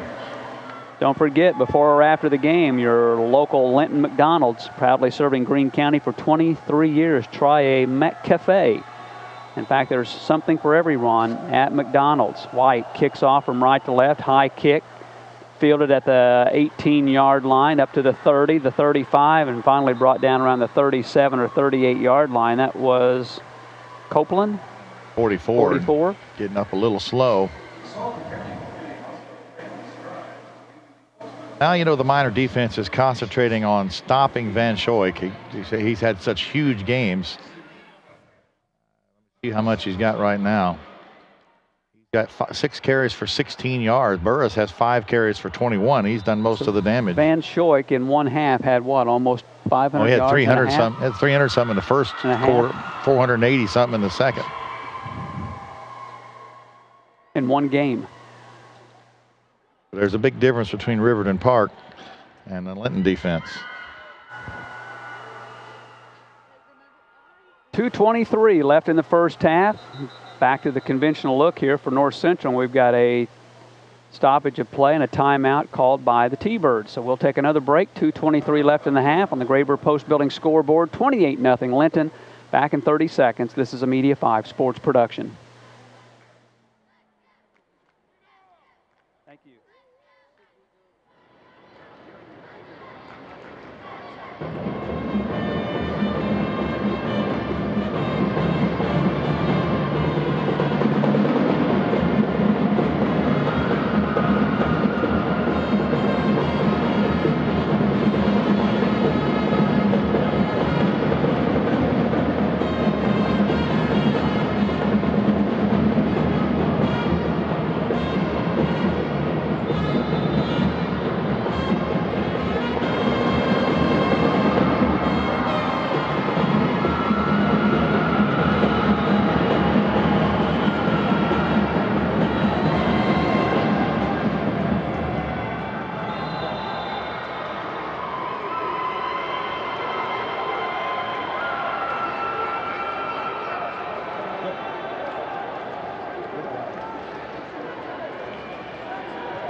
T-Birds at the 37-yard line.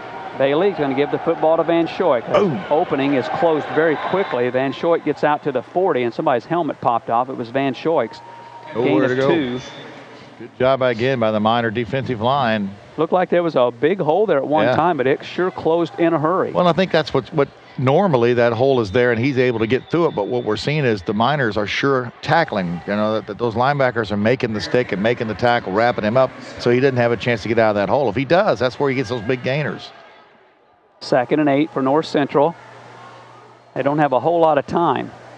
And they've only got one timeout left. Here's Burris right up the middle. He bulls his way up to the 45, so a gain of 5. Burris has had most of the success up that middle, but I know that's why the linebackers are keying on 21. 3rd and 3 for North Central. I think we saw Cody Van Winkle again, number 45 in there. We got a Van Winkle and a Van Schoik. It's getting confusing. Again, that full house backfield for North Central. The clock is moving. Different. The middle back is like a half a foot behind the two flanked backs. So not a real true wishbone type look. Bailey going to throw the ball. He's got a man out there. What an interception by Bradbury. They had a receiver, Van Schoik, out there, and what a play by Bradbury, who went off his feet and lunged toward Van Schoik to pick that football away. His second interception of the game. That may be 2 of his best catches of the year, and they both come from the defensive side. That was actually intended for Dante Remmel. They're trying to get that tight end out there, and there's a minute 5 on the clock. There's still time for the Miners to go deep. At the 32-yard line of North Central. So the Miners leading 28-0 with 1:05 left in the half and a couple of timeouts. Back to pass, Carazia throws short, caught by Hayden at the 37. He goes down quickly. And that clock will continue to move. The Miners in a hurry. 2nd down and 4. Might have been a better case for Zane to just try to get out of bounds there and save some time. We're trying to get Burris out there quick. 3 receivers to the far side. Carazia from the shotgun. Going to throw it across the middle. Caught by Stom at the 45. It's a 1st down out to the 46. But again, the clock will stop for the 1st down here at the 46-yard line. The Miners have got to get up to the line in a hurry. Well, if they could get some points out of this drive before the end of the half, this football game would be virtually over. Carazia looking, throws to the sideline. It's caught, and is he inbounds or out of bounds at the 49? I haven't seen him stop the clock. They have stopped the clock. And I think the Miners had to call a timeout to get the clock stopped. They did, as the football is resting right at midfield, and we will keep it here during the second timeout that the Miners have called. I believe they still have one left. It'll give us a chance to remind you that if you're thinking about trying to reduce your TV bill, then the guy you need to call is Mike Morin. And Mike, there's a good chance that Mike's inside of Lucas Oil Stadium, big Linton Miner football fan from Midwest Satellite. They've got packages starting as low as $19.99 a month, free installation, free equipment. So whether it's Dish Network or DirecTV, don't call an 800 number. Call your local number. Call Mike Moran at Midwest Satellite. Deal with somebody locally that you can count on and depend on in case you have any kind of problems. He will treat you right. You never know what you're going to get with an 800 number. Trust me. Well, this has been going to be a fun trip for the Miner fans who've come up here, and lots of them are here. Well, they were here early, so they had plenty of time to tailgate outside of Lucas Oil Stadium. Got some folks in the Vincennes area listening to us today as well. 2nd and 6 from midfield with 27 seconds left, and the Miners are already up 28-0. Carazia throwing deep down the side. Caught at the 15, touchdown. Holy moly, what a shot that was. Grant Stom, touchdown, his second catch, and the Miners are breaking this one open just before the intermission. Holy cow, you couldn't have put that ball on the run over 2 North Central defenders right in his hands at about the 10-yard line. He threw that one a good 40 yards in the air, right in the... You couldn't have thrown it any better. What a fabulous pass. We may be watching something we may just be taking for granted and may not see for a long time. Is this the precision of this Linton passing game the last couple of years? I guarantee you. I mean, you tend to look at the negatives more than the positive, but boy, I tell you what, Deisher's extra point is on the way, and it is wide right. So she's now 4 out of 5, but on the Graber Post Building scoreboard with 19 seconds left in the half, it's the Linton Miners 34, North Central nothing, and it's like watching a college or pro team. Yeah, that's what I try to explain to people. That they're so used to 1A being 3 yards in a cloud of dust. So few have the talent to be able to do what Linton has been able to do. And is it perfect all the time? No, I mean, they're 15, 16, 7-year-old kids. There's going to be a mistake now and then, or a guy make a great play, but boy, I don't know how many TD passes is that today. That's 3? That's the 1, 2, 3, yes. He's at 98 touchdown passes. He set every record we could possibly have in Linton Miner football on passing. Bradbury has broken most records as well. You know, Stom is going to be, he's going to be a threat too, but he won't have the delivery. We just need to sit back and thoroughly enjoy what we're seeing if you're a Linton Miner fan, if you're a Southern 1A fan, to see this kind of activity. And I'm just so glad for him on a big stage like this one. He made a beautiful pass like that people can see. Boy, Stom caught that football in stride at the 15, and about 2 or 3 more steps is all it took for him to prance into the end zone. He didn't have to lean out for it, didn't have to reach over. It just was boom, right there in the breadbasket, ball put right in it. 34-0 Linton as they strike just in front of the intermission here. Kicking off from right to left.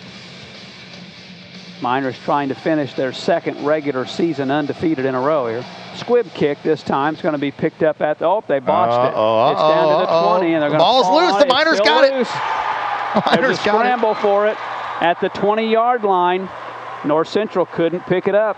Went off about 4 North Central guys. And the T-Birds still have it. Oh, how did they get that? I guess he did. Caton, number 10. Shoo-wee. I don't know how he got it. The Miners are as fired up as you can get right now. Well, their crowd has had plenty to cheer about. This big Linton crowd here in Indianapolis. 13 seconds left in the half. North Central will get the football to start the second half, so we may just see them run out the clock here. May just give the ball to Van Schoik and hope and pray that he can take it to the house here on the last play.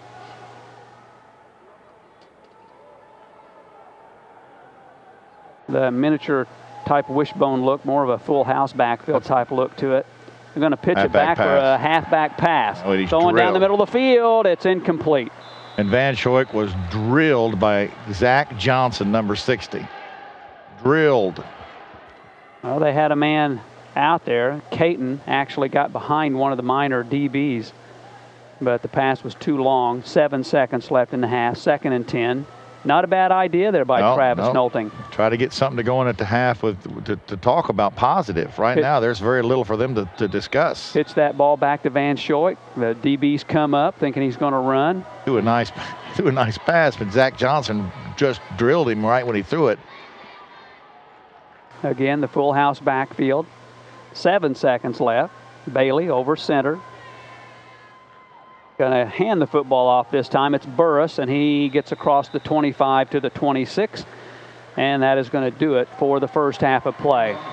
What a first half for the Linton Miners. 3 touchdown passes from Austin Carazia, 2 of them to Grant Stom, 1 of them to Cole Bradbury. Bradbury with 2 interceptions in the first half. And on the Graber Post Building scoreboard, Linton 34, North Central nothing. I'm Keith Dodds along with Dan Phillips. We'll be back after a 3-minute timeout. This is a Media 5 sports production. Well, this week wraps up the regular season. Miners trying to make it 2 in a row, finishing the regular season undefeated. Last year, the Miners did not taste defeat until they reached the semi-state. They lost here in Indianapolis to Indianapolis-Scecina. Scecina went on the next week and lost to Lafayette Central Catholic in the state championship game. Football sectionals around the state begin next Friday, and the Miners will be at North Knox. We'll be on the air around 6:30. North Knox, they got Jordan Muir out quarterback. Monday's done for the year with a concussion. And he's shown he could pass the ball. I looked at their stats a little bit, and they connected a little bit more on passes. So that might provide a different element for them than what we've seen. And you mentioned Lafayette Central Catholic. They only beat West Lafayette last night 24-14, another tough 3A team. So what can you say? North Central will get the football to start the second half, trailing Linton 34-0. Miners got 3 touchdown passes from Austin Carazia, a couple of receptions from Grant Stom. Bradbury caught 1 for a touchdown, had 2 interceptions. Coy Kaiser ran 1 in, and Bradbury also ran 1 in.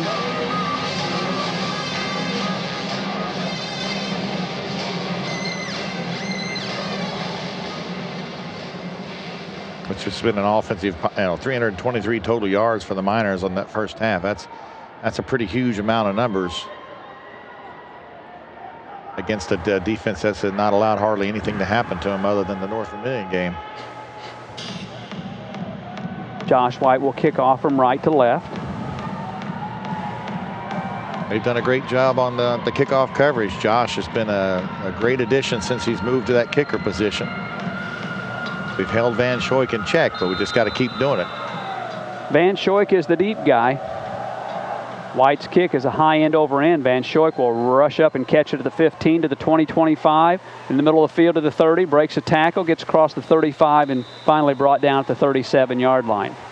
Miners are doing a good job there. Neff, Goodman are the 2 I saw on the big screen, but they're not letting him have a lane to run in, and we've seen a little bit of that sometimes on returns where guys just kind of get out of their lanes. But tonight looks like the execution. Coach Oliver's got them doing exactly what they got to do.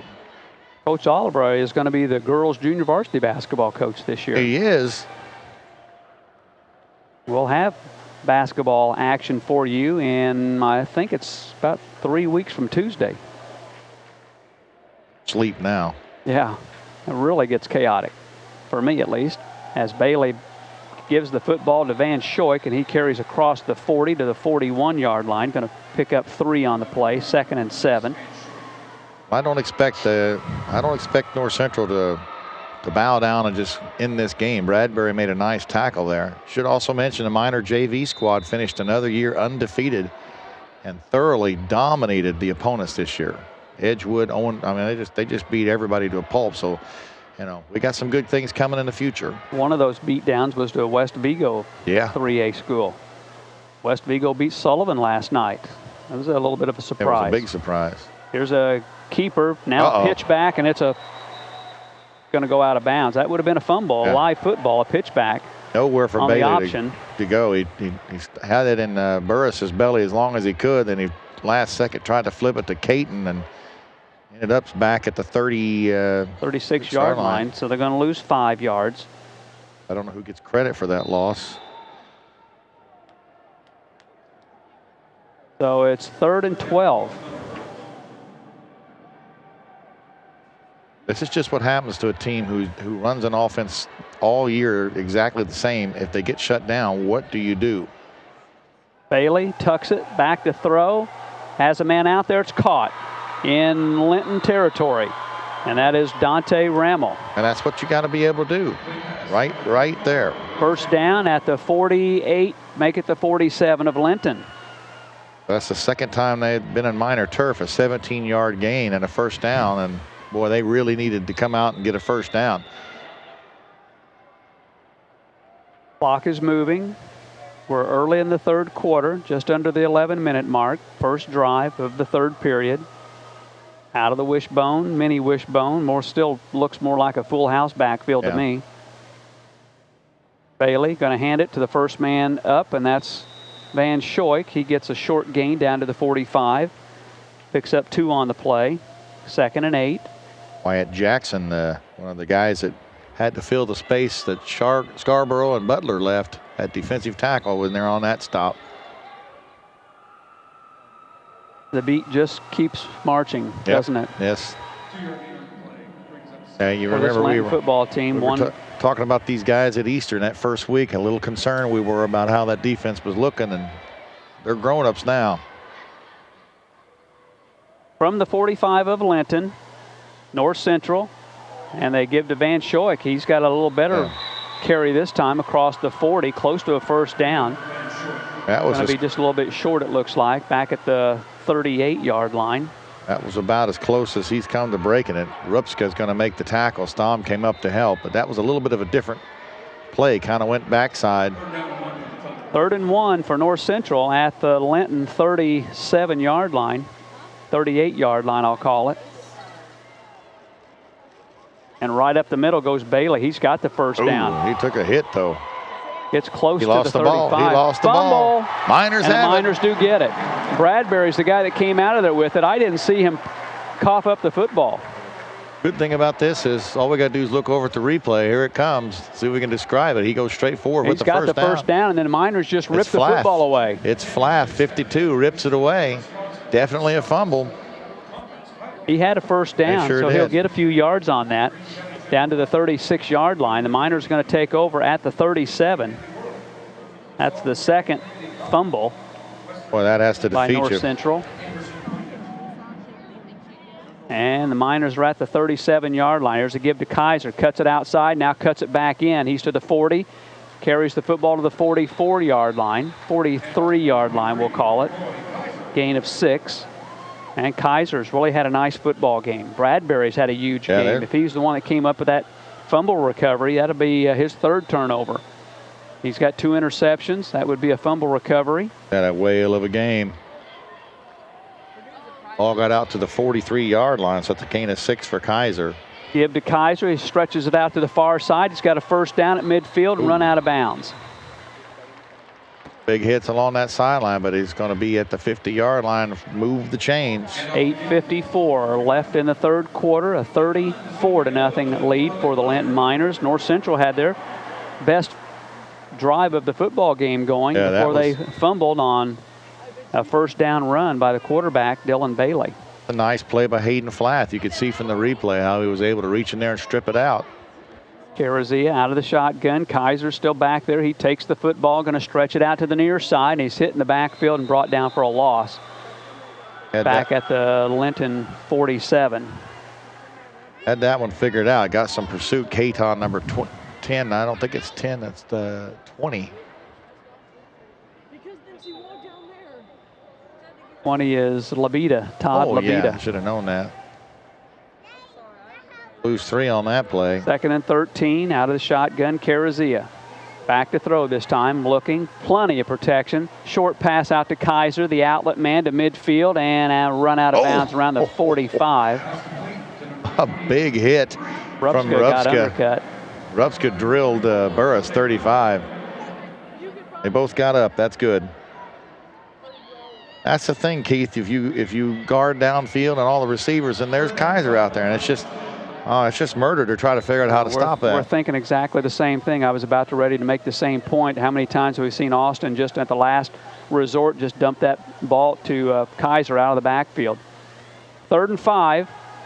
Down the middle, caught for a first down at the 32-yard line. And that was Grant Stom. They'll drop the football at the 33. That's going to be good. First down for the Miners. 8:10 left in the third quarter. And again, Linton with 5 touchdowns. They lead 34-0. The last of the 5 extra points from Dylan Deisher was wide right. He's 4 out of 5 on the day. Carazia going to give the football down to the 30-yard line, keeping his feet moving and getting across the 30 and down to the 28-yard line is Zane Hayden. Official will actually spot the football at the 27, gain of 6. 2nd and 4. One thing for sure, we'll be calling Hayden's name an awful lot next year. 6 carries, 18 yards for him, 13 for 61 for Kaiser. Empty backfield now for Carazia. 5 receiver look for the Miners. A little bubble screen. Caught over on the far side by Rupska. He's down to the 20 and inside the 20, keeps his feet moving and bulls his way all the way down to the 16. That's complete to number 44, Dane. So one of the few times we've called Rupska's name on the offensive side of the ball at least. Down to the 16, a gain of 11. And the Miners, the beat goes on. Yep. Rupska, that's his first catch tonight for 11 yards. Carazia now 16 of 21 for 247 yards. Clock moving close to the 7-minute mark here in the third quarter. 34-0 Linton. Carazia hands the football to Abe Neff. Took a shot there. He's going to gain about a yard to the 15. Comes up with the ball, but hand off to Abram Neff. Not going to give it to him. Well, we see some of the Leo Lions fans moving down to our left. Once this football game is over, the Miners and the T-Bird fans will vacate the middle of the football field and make room for the fans from the other team. A lot of fans from Linton. It can make you proud to look down there and see that. Huge Linton crowd here. Carazia back to throw, looking, caught at the 5 by Bradbury and run out of bounds inside the 5. The official will spot the football right at the 5-yard line. Yard pass to Bradbury. That'll be a first down. Has had a great game tonight. First and goal for the Miners. I mean, we enjoyed Bradbury being up in the press box with us, but we enjoy him a whole lot more down there. He's a really super kid. You get to know him a little bit better when they're up there with you, but he didn't want to be up there. He was out with that foot injury for about 3 weeks, spent some time with us. Here's a give to Neff. He's going to carry the ball into the end zone. Abe Neff gets the touchdown. For Neff, his 2nd touchdown of the season. The Miners have a nice long drive that mixes pass and run, and the senior Abram Neff gets the last 10 yards. He's got 4 carries, 19 yards, and now a touchdown at Lucas Oil Field. And it's 40-0 in favor of the Miners as Deisher comes out to provide the extra point. That's right. 6:13 left in the third quarter. High snap, Flath gets it down. Dillon boots it away, and it's good on the Graber Post Building scoreboard. 41-0 Linton, 6:13 left in the third quarter. Back in 30 seconds. This is a Media 5 sports production.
Miners average 54 points a game and give up only 6.25 points per game on the average.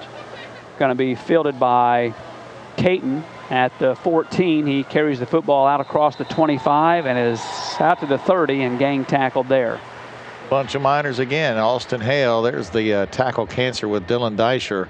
It's Breast Cancer Awareness Month. Up on the Jumbotron. Yeah, she put this together where you got a ribbon, a pink ribbon that you could buy and put on your favorite Miners helmet. They have a booth where they're selling some T-shirts, and really a good project that Dylan put together. And October, Breast Cancer Awareness Month. And a lot of the Miners are wearing the hot pink, some socks or wristbands. First and 10 for North Central. They've got 3 receivers to the near side. Van Schoik, the lone running back. Bailey over center. Going to give the ball to Van Schoik. He puts his head down and bulls his way across the 35 to the 37. Cody Van Winkle. Van Schoik tackled by Van Winkle. Actually started the drive there at the 31 rather than the 30, getting the ball out to the 37, so a gain of 6. 2nd and 4 for North Central. We're under 6 minutes left in the third quarter, and the Miners have really broken things open here, leading 41-0. They beat North Central 56-6 a year ago. 11 touches for Van Schoik, carrying the ball, 36 yards total. Now back to the full house backfield. North Central over center. Bailey back to throw. Throwing to the near side, and it's incomplete. Intended for Caton. Well covered. Just nowhere near him. Abram Neff was right there, and that's just what I mean by if you don't work that passing game, little plays like that, you can see the rust. He just didn't have a good throw. Caton was open. I'll tell you, one of the better plays that they've run was that halfback option pass from Van Schoik. They had the guy out there. It was just a hair overthrown. We'll see that one again, because I'm sure North Central is going to want to put. They're going to do whatever they got to do to put some points on the board. 3rd and 4 for North Central. Clock stopped at 5:20 left in the third. Van Winkle had some pressure on the quarterback. And back to that 3 receivers to the near side look. Burris, the lone running back this time. He takes the football and goes nowhere. There is nowhere for that to go. Miners up front are ready for that play. Cody Van Winkle, number 45. 53 in there as well for the Miners. No gain, 4th and 4. And North Central looks like they will kick the football away. Nice work on the inside. Clock is moving. We're inside of 5 minutes. I'm impressed with 53. That's Jace Herndon. We've called his name a couple times late in games, and he looks like he's going to be a tough one next year. High snap. Bailey gets it away. Low line drive kick, and the Miners will stay away from it. Kaiser backs away, and the football rolls dead inside the 25 at the 23-yard line. Miners take over 1st and 10 at their own 23 with 4:27 left in the third quarter on the Graber Post Building scoreboard. Linton leading North Central 41-0. I'm Keith Dodes along with Dan Phillips. It's good to have Jared Albright and the video crew here live streaming at lintonminers.com, taking our audio. Perfect for young Miner fans. It is good to have that back. That's highly well received. A lot of folks love watching that. And hopefully for a nice long run in the postseason. Miners with the football at their own 23. Carazia has 2 running backs with him, Hayden and Kaiser. Give is to no one. Back to throw is Carazia. It's caught out in the flat at the 25-yard line, trying to break a tackle. And that is Hayden, I think. Zane Hayden out of the backfield. Carries it out to the 30. Gain of 7 on the pass. Small town compassion. Catch and run by Hayden out to the 30, 2nd and 3. Clock is at 4 minutes left in the third period. That's 7 catches for Zane Hayden. He's having a nice afternoon. Not a lot of yards on the catches. Kaiser's having a nice afternoon. Yeah, Bradbury and Stom have had nice afternoons. Be a tough one. Carazia gives the football to Kaiser across the 30 and out to the 33 goes Coy. Close to a first down. Actually, a little closer to the 34-yard line. It is going to be a first down. Sticks will move. Stops the clock at 3:40 here in the third period. And the football will be placed, now, gosh, 33.5-yard line. Where do you want to call that, Dan? I'm going 34. Okay. I'll write down 34. Although it does look like it's right there at 33.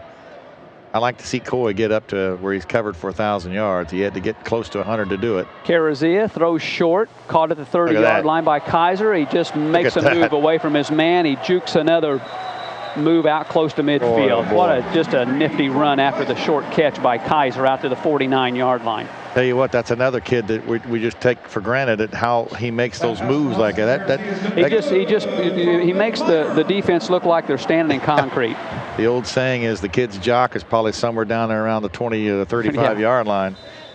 Out to the 49 goes Kaiser, 3:17 left in the third quarter. Linton leading 41-0. They've scored 1 touchdown here in the third. They had 5 in the first half.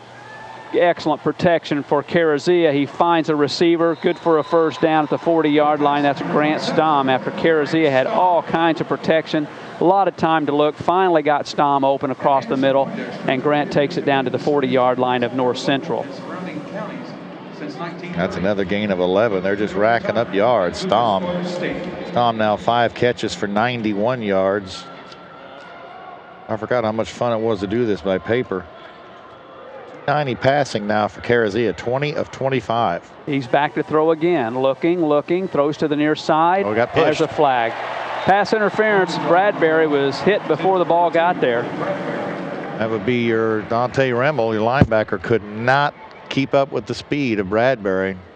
I don't know that Bradbury could have caught that, but the hand in the back didn't help nothing. Shout out the names of those offensive linemen again, Dan, because those guys are just tremendous today. Great job by these guys all year long. That's Ethan Lannon at one of the guards. Dylan Morris at a guard, Taylor Cannon at guard, and you got Lannon and Jackson Bonert at tackles, and Hayden Flath, who is his first year playing center. You remember last year he had to play center for a couple of games. Yep. Had to give up his beloved 21 jersey, but gosh, he's done a great job. All the way down to the 25-yard line on this pass interference call. First down, the give is to Kaiser. Runs to the near side, the stretch play. To the 25, stumbles, and finally down at the 20. And a good job. That was actually Abe Neff. It was not Kaiser. Abe Neff did a nice job staying on his feet, put his hand down but not his knee to get a couple more yards down to the 20. Neff gets 5 on the play with 2:30 left in the third quarter. 5 carries, 24 yards for Abram, getting a lot of carries on the offensive side of things. Well, here's a little counter play, a running play. Hayden to the 15. He's got the corner to the 10, the 5, touchdown. Nice run by Zane Hayden. 20-yard run by Zane, and again, this kid's got a great future. Just a junior for the Miners. Great to see that. One of the strongest players on the field, according to Coach Weber. Hayden's first touchdown today, but his 9th rushing touchdown of the season. And he has something like 5 or so receiving. He's got 5 touchdowns receiving. You're exactly right. And the Miners lead it now 47-0. Deisher is 5 of 6. Try to get the Miners' 48th point. 7th touchdown of the day by Linton. Everything works. The kick is on the way and right down the middle and on the Graber Post Building scoreboard with 2:09 left in the third quarter. Linton leads North Central 48-0. Back in 30 seconds. This is a Media 5 sports production.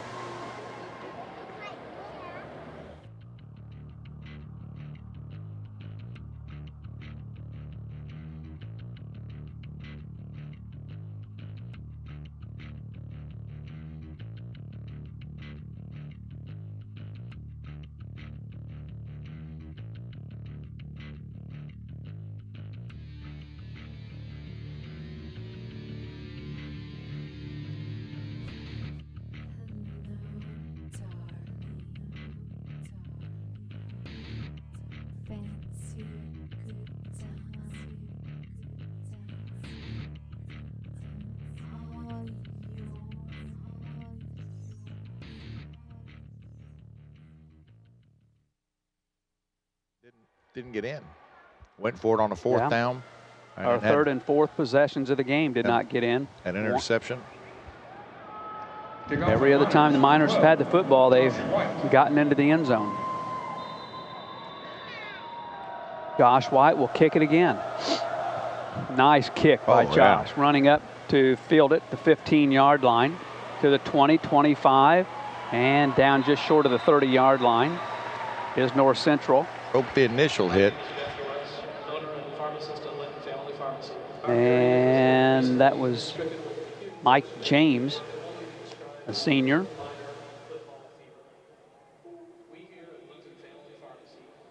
Got an advertisement for the local pharmacy. You just know everybody in Linton's looking up to see who it is they know. At the 29-yard line is where North Central will take over. 1st and 10. 2:02 left in the third quarter. Full house backfield for North Central. Dylan Bailey, junior quarterback, going to hand the football to Van Schoik, another junior, and he is hit at the line and gets maybe a yard out to the 30. They've got Bailey and Van Schoik both coming back.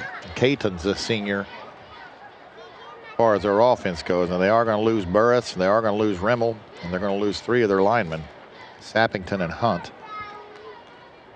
They'll lose R.J. Miller. So they got some guys going to be gone, but they got some young talent still going to be coming around. But I think you've got to develop your offense where it can do a little bit more than just try to run the ball up the middle. 3 receivers to the far side this time. Burris, the lone running back. Bailey going to throw to the far side. It's intercepted at the 40-yard line. Touchdown. And that is Grant Stom. He's to the 20, the 10, the 5, touchdown. Grant Stom stepped in front of the receiver.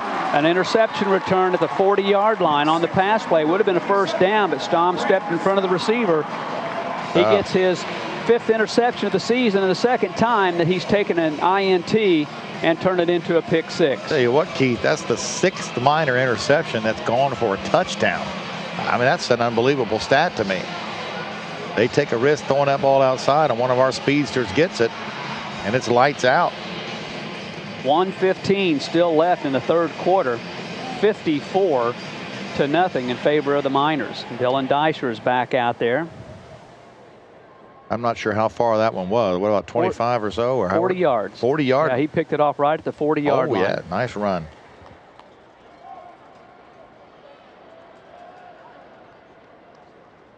Deisher is 6 out of 7. Her blonde ponytail covers up the number 6 she wears on her jersey. Oh, they got that one. And they blocked that one. Dylan goes down too. It's no good. Kick was blocked, and on the Graver Post Building scoreboard, 1:15 left in the third quarter, 54-0 Linton. Back in 30 seconds. This is a Media 5 sports production. Thank you. Hello, my name is Jeff Doris, owner and pharmacist at Linton Family Pharmacy. You may not be aware, but our area has been recently stricken with an acute exacerbation of what can only be described as Linton Miner football fever. Symptoms may include heightened school spirit, seeing red and blue, uncontrollable clapping, and an urge to decorate your car with paint. We here at Linton Family Pharmacy have been tirelessly working on a cure for Linton Miner football fever. After tireless hours of research and development, we have finally reached a breakthrough. My fellow citizens, you have a fever. The only prescription is more cowbell. The use of more cowbell. Dylan Dyson Right, out exactly. there. We've gone years at Linton, Keith, where the Miners had absolutely no extra point at all. We went for 2 on every single one because of it. And sometimes that came back to bite us in close contests. This one is not a close contest. No. 54-0 in favor of the Miners. That is their average for the season, 54 points. And that penalty on the kickoff, and goes into the end zone. So apparently that was a roughing the kicker call, because I saw Deisher go down after she got the kick blocked. So they marked the yardage off on the kickoff, and it goes in as a touchback for Josh White. Good for Josh. So North Central will start at the 20-yard line with 1:15 left in the third quarter. That's 54 points with the whole quarter of activity left, and I'm sure we'll see some kids get a chance to play out there for the Miners. I don't know that North Central is going to bring in any younger kids. They'll want to try to put some points on the board. And I don't know that Coach Weber won't leave the varsity defense in as long as the North Central varsity offense is in. Full house backfield. Moving from left to right, there's a give to Van Schoik. He's across the 20 and brought down at the 25-yard line. Tried to get outside. He's down on the turf, not getting up real quick. Nice help from the Miners. Bonert and Kaiser helping him up, but he looks a little wobbly. I do see the Miner JV quarterback down there warming up. Got to believe that just about everybody that came today is going to get a chance to play on this field. So that's something you can say. Something you can say down the road. Full house backfield. We're under a minute. In fact, under 40 seconds left in the third quarter. Bailey over center. And they go right up the middle. And they're going to get out close to the 30. Burris. I could get used to that big screen being over there. Up to the 29-yard line. It's going to be third and a little less than a yard. And we'll see if North Central runs a play. Just under 10 seconds now left in the third quarter. Looks like they will. Bailey takes the football, gives it to Burris, and he may or may not have. Looks like the spot's going to be just across the 30, so we'll get a first down. That's the end of three quarters. On the Graber Post Building scoreboard at the end of three, Linton 54, North Central nothing. Back in 60 seconds. This is a Media 5 sports production.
My name is Jeff Doris, owner and pharmacist at Linton Family Pharmacy. Our area has been recently stricken with an acute exacerbation of what can only be described as Linton Miner football fever. We here at Linton Family Pharmacy have been tirelessly working on a cure for Linton Miner football fever. You have a fever, the only prescription is more cowbell. Show your team support by filling your cowbell prescription today, free, only at Linton Family Pharmacy. My name. First down at their own 31. Moving now from right to left here in the fourth quarter. Full house backfield for Dylan Bailey. Going to give the ball to Burris. Right up the middle he goes, and he's going to pick up 5 yards out to the 36. Number 35, Justin Burris. We see Paul Goodman out there making a tackle for the Miners. Paul saw a lot more extensive action when Hayden had to move to cornerback when Bradbury was sidelined. Did a great job, made some great hits. Good to see him out there getting some action. 2nd and 5 for the T-Birds. Gives to Burris again. He puts his head down. He's got a first down out to the 45. Burris again on the run. Gain of 9 that time. 1st and 10. We've got some. We got the JV kids. Yeah, we got there. some young kids. We do. Yeah, we do. Because Dieball made the tackle on that play. So we got to respect the coach bringing in the younger kids, and against an offense that's used to putting up big numbers and probably a little unhappy about how things are going. They're going to probably put some yards on us right now. Well, we've got a stoppage of play. They're doing a little bit of work on the chains. Now we're good to go. I see guys on the sideline, Kaiser and Neff. And Bo Eaton is out there defensively for the Miners. We haven't called his name today. Lath and Kanan, they're all down here on the sideline with their helmets off. Over center is Bailey. Full house backfield. Gonna give the football and no gain on the play. There you go. Caton, I think. Nowhere to go there. Was that Caton or was that Mike James? Like Mike James, number 9. Number 9 was running the football. He was met by Austin Hale, 24, right off the bat. Die ball in there as well. 2nd and 10. Clock is moving. 10:45 left in the ball game. Championship game of the Southwest 7 Conference, the way that it all worked out. Here's the give to Burris. Goes off tackle to the right side, spins his way across midfield and down to the 49-yard line, a gain of 6. He's in Linton territory. 3rd down and 4 is a flag down, and this one's going to come back, it looks like, after a gain of maybe a yard.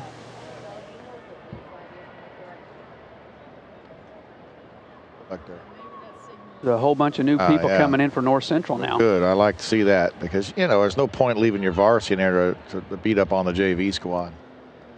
That appears to be what is happening there. Burris goes off the field. Yep. Personal foul against North Central. So after a gain of a yard there by Burris, this will come back 15. So the official with 10:28 left in the game puts the football down at the 36-yard line now of North Central. Keith, there really have not been a lot of penalties in this contest. 10-yard penalty, still 3rd down. 3rd and 19 now for North Central.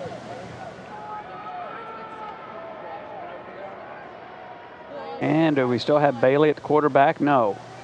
And we got a new running back there also. That's going to be no gain for Cale Adams. Cale Adams was the ball carrier. And Dylan Howard, I think, is the sophomore quarterback that's out there. Yeah. That name sound familiar. I like seeing it. A nice wrapped up arm tackle out there by Jace Herndon, number 53. The way he's playing, got to figure he's going to find a way to get some playing time next year. It's 4th and 19. Dylan Bailey out in punt formation. And a nice punt that's going to take a nice North Central roll and bounce all the way down to the 23-yard line, where the Miners will take over, leading 54-0 on the Graber Post Building scoreboard, and 9:25 left in the football game. One of our sponsors is your local McDonald's, now offering healthy choices for under 400 calories. Stop in before or after the game. McDonald's in Linton, open until 1 p.m.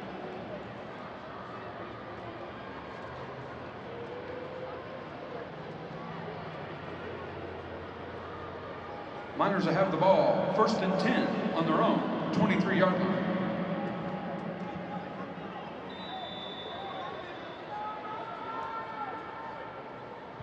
We're listening to the games and hear your ads, and we appreciate you making the games possible. There's a pitch for the Miners. Across the 20, the 25, out to the 30-yard line. This is Austin Hale all the way out to the 40. Flag flies way after the play is gone. Nice play by Austin Hale. He gets all the way out, like Keith said, past the 40. We got a T-Bird injured on the sideline. Clock is going to stop at 9:15. This one is coming back. The Miners are moving backwards. It'll give us a chance to thank another sponsor. That's Hale Automotive. When your vehicle needs repair, think Hale Automotive first, whether it's a simple question about some routine maintenance or a major repair of some kind. Talk to Aaron Hale. They'll get the job done right at a price that'll fit your budget. Hale Automotive, 169 Southeast 6th Street in Linton. They're open Monday through Friday from 8 till 5. Holding against the Miners. Boy, that erases a 16-yard gain. Moves the ball all the way back to about the 13-yard line.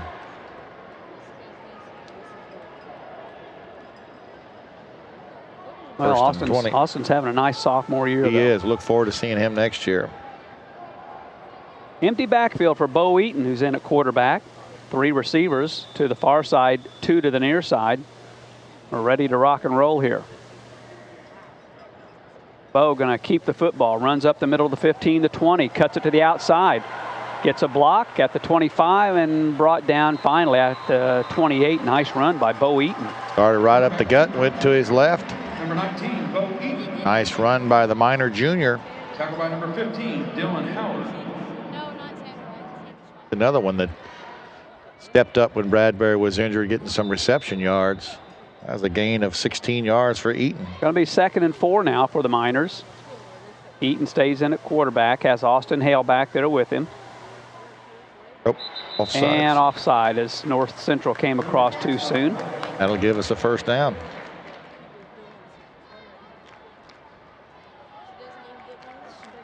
Boy, the Miners would love, love, love to be back here at Lucas Oil Stadium playing on this field on the day after Thanksgiving. That would mean they would be playing for a state championship. I can't imagine.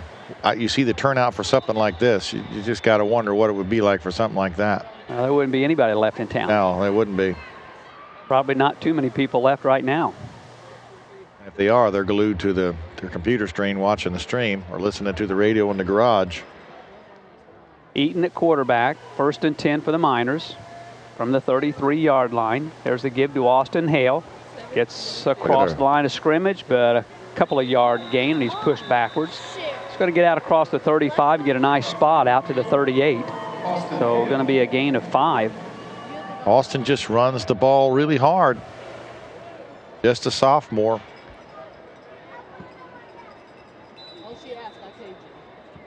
Eight minutes left in the game.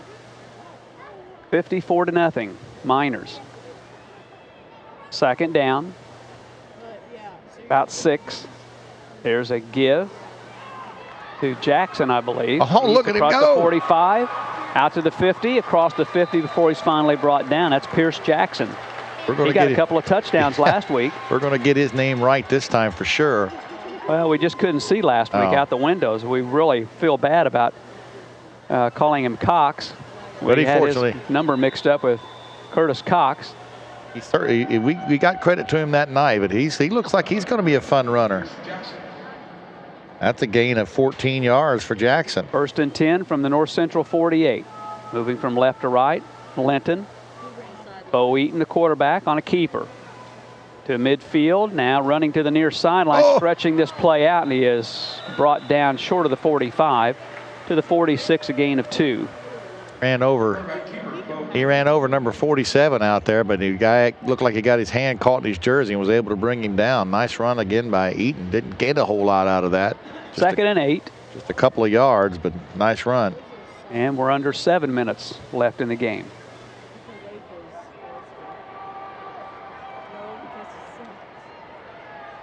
Eaton again has Jackson. He'll pitch it back to Jackson. He's to the 45, in the middle of the field, the 40.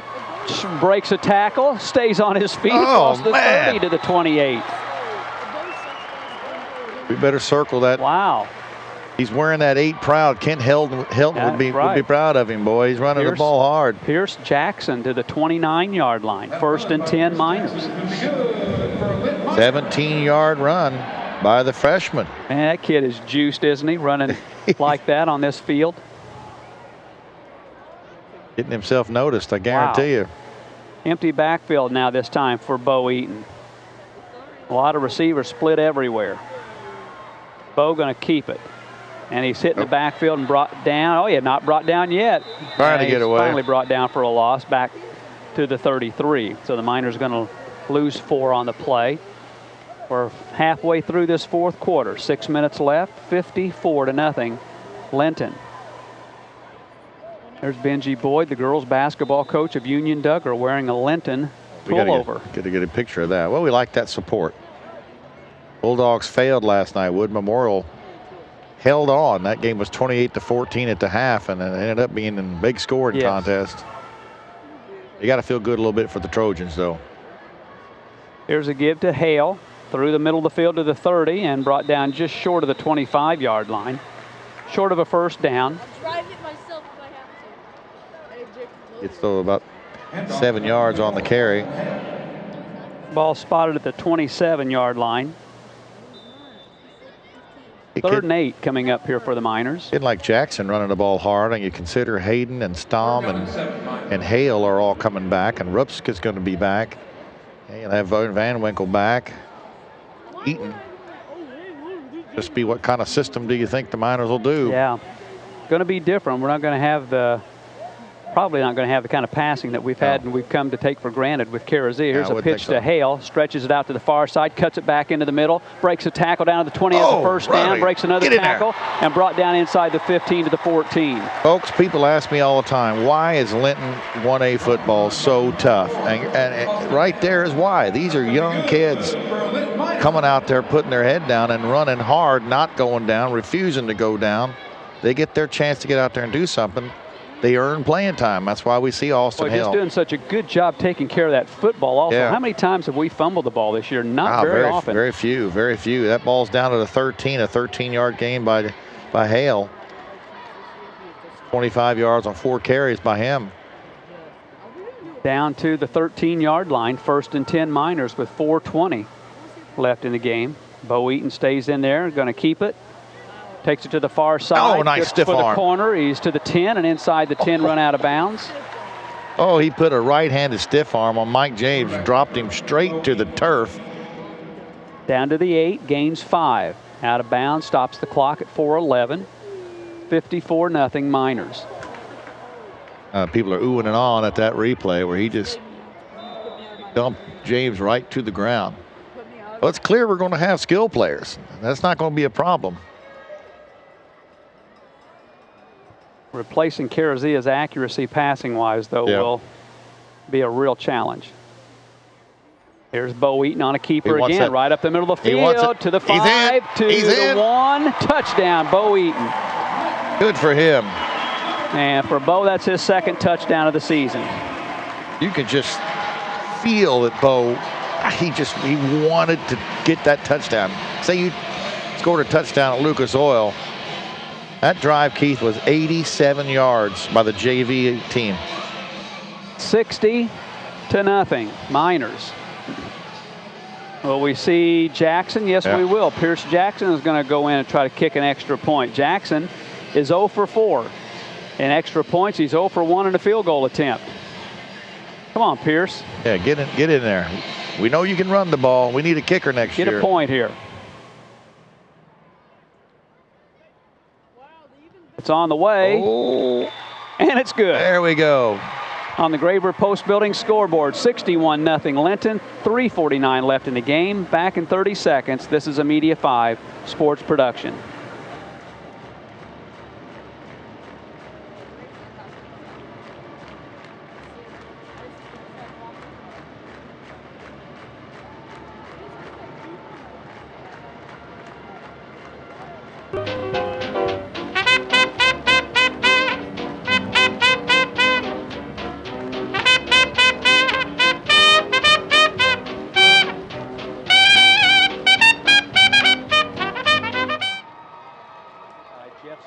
Candidate for state rep, District 62. He'll represent our district, not Indianapolis. Paid for by Jeff Sparks for state rep committee. By the Asphalt Doctor in Bloomfield for all your paving, seal coating, and repairs. Call the Asphalt Doctor for a free estimate at 327-4446. Also by the Old Bank Restaurant in downtown Linton, down to earth dining where kids can eat for less than $5. That's the Old Bank on Main Street in Linton, open Friday and Saturday 5 till 10. You can contact them also for special occasions. Don't forget about Sportsman's Pub. Great place to go when you get back to Linton. Talk this one over. Sportsman's Pub. Goodman on the kick. And it's going to be taken at the 26-yard line by North Central. They'll stretch it out to the near side of the field, running a long way to get a few yards. Still on his feet. Oh, he and they fumble the football, and it goes out of bounds, I think. Oh, it couldn't have been good to worse. Nice return by Copeland, but the ball popped out of there. Caton is going to get it. I tell you, Keith, earlier in the year, whenever we meet post-game and talk about what's coming down the season, you know, Coach Weber was concerned early on about what North Central was bringing to the table. They were going to be bigger, which they physically are bigger. You look at their roster. They had about everybody coming back. They had a quarterback that a lot of the people say was the better quarterback than Lide last year. That was Trey Thompson, a freshman, that actually recovered that thanks to the Jumbotron replay up there. I love that Jumbotron. It was 18 and not 10, so I can see why you... I can be forgiven. I got a big cameraman right in front of me here. It's all his fault. At the 41-yard line, North Central with 3:35 left in the football game. And they're going to give the ball a running play up the middle and get out to about the 44-yard line. Quarterback, again, is Dylan Howard, sophomore. Justin Fletcher, a sophomore, with the run. Well, I'm really glad to see Coach Nolting is bringing in the young kids too on their side. Let them experience. Oh yeah. Because I'm sure he'd like to. I'm sure he would like to come out here with not a goose egg on that scoreboard.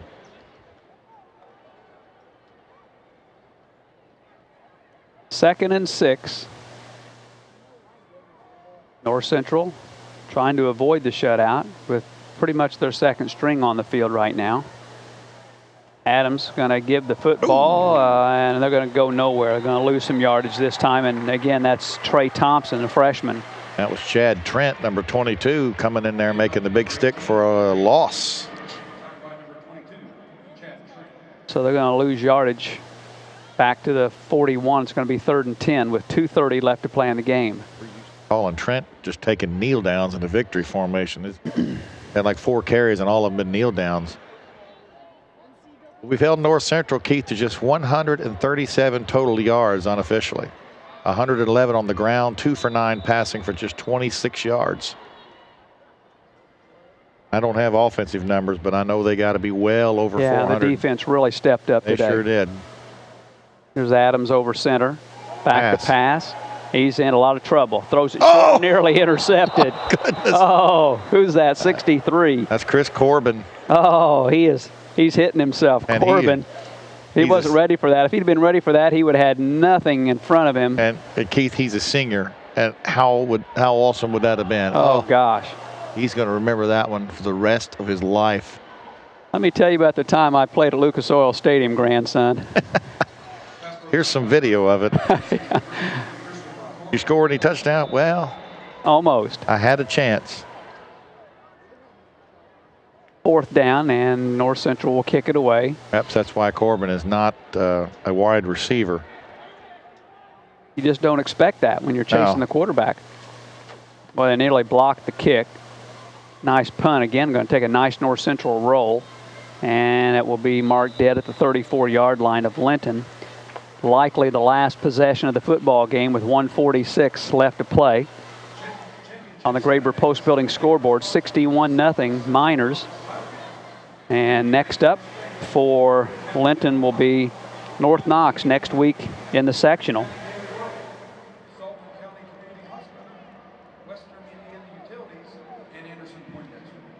And North Central will have Turkey Run coming to Farmersburg. And then after that, they'll most likely run into North Vermilion. They got a chance to redeem themselves, but this was a chance to redeem themselves as well. And it came out about the same result for them. So they're going to have to go back to the drawing board. Here's a pitch to Paul Goodman, I believe. Holy moly. Hale, Austin Hale. He's in midfield. He's got to break one to the 40, the 30. One man to beat to the 15, 10. Touchdown. Did he get in? Oh, give him a touchdown. Oh, my goodness. Touchdown, Austin Hale. Austin Hale goes 56 yards. Oh, he goes 66 yards. Oh, my. 1:29 left. Showing some speed. Great blocking by that JV line. I'm starting to see why they're undefeated and beat team 60 That's to his nothing. 5th touchdown. Austin Hale. I thought for a moment that might be Goodman. Yeah, I couldn't tell. That is 91 yards on 5 carries. Trent Vowell's going to try to provide the extra point. And he does. And it's good. 3 different kickers have put up extra points for the Miners. And on the Graber Post Building scoreboard with 1:29 left in the football game, it's Linton 68 and North Central nothing. We're going to keep it here. We'll remind you that our broadcast brought to you in part by your friends at Lions Health and Living Center, offering exceptional senior living with a wide range of services from skilled, professional, compassionate caregivers. For a personal tour, call Lions Health and Living Center at 659-1440. And by HICOM, proudly serving Greene and surrounding counties for 22 years when it comes to security systems and telephone systems and systems of any type of communication. Get a hold of your friends at HiCom. Just $2.99 is all it costs right now to protect your home and your loved ones from an unwanted intruder. Call HiCom at 659-9990 or online. It's callhicom.com. We appreciate all of the sponsors who make our games possible. And you can help us by thanking them when you see them out and about in the community, and also by patronizing their businesses. Josh White again, and he boots Kick off it down to the 7-yard line, to the 15-20, and down at the 21-yard line goes Mike James.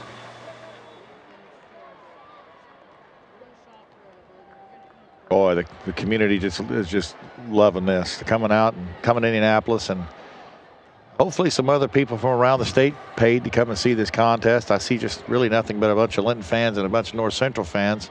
Do they clear everybody out, or? No, I would assume not. We've got some Leo fans down here wearing purple. There's some sporadic fans of the other two teams. I'm not sure what time the second game is supposed to start. You're telling me those aren't Sullivan fans up here back in the Miners? That's highly doubtful. So with 1:22 left in the football game, North Central takes over at their own 26-yard line. And there's a give to their fullback right up the middle. He carries out to the 29-yard line. Cale Adams was the ball carrier, a freshman. Well, the Miners varsity put 54 on them through 3 quarters, and can't really fault the score to JV. And now they ran from their own 13. They've gone from their own 23 and had that one there. That was a 66-yard sprint. At the 29-yard line, Adams, a sophomore, brings his team to the line over center. Going to hand it to the first man through, and he goes nowhere. Gang tackled by a host of Miners. Whole bunch of Miners out there. That was Cale Adams again. And that might be the last play of this football game. We're down to 20 seconds. And the play clock has not yet started. North Central wouldn't have to run another play. They're huddled up. They're coming to the line. And did we hear a whistle? Sure thought I heard one. Nope. The clock still runs. It's down to 5. See if North Central gets the play away. 3, 2, 1. They will get the football snapped, and Adams takes it across the 30 to the 32, and the ball game is over. You can hear the collective cheer by the large Linton crowd as the players exchange handshakes at midfield. They all know each other very well, some hugs even out at midfield. And on the Graber Post Building scoreboard, our final from Lucas Oil Stadium in Indianapolis, Linton 68 and North Central nothing. Back after this 2-minute timeout. This is a Media 5 sports production.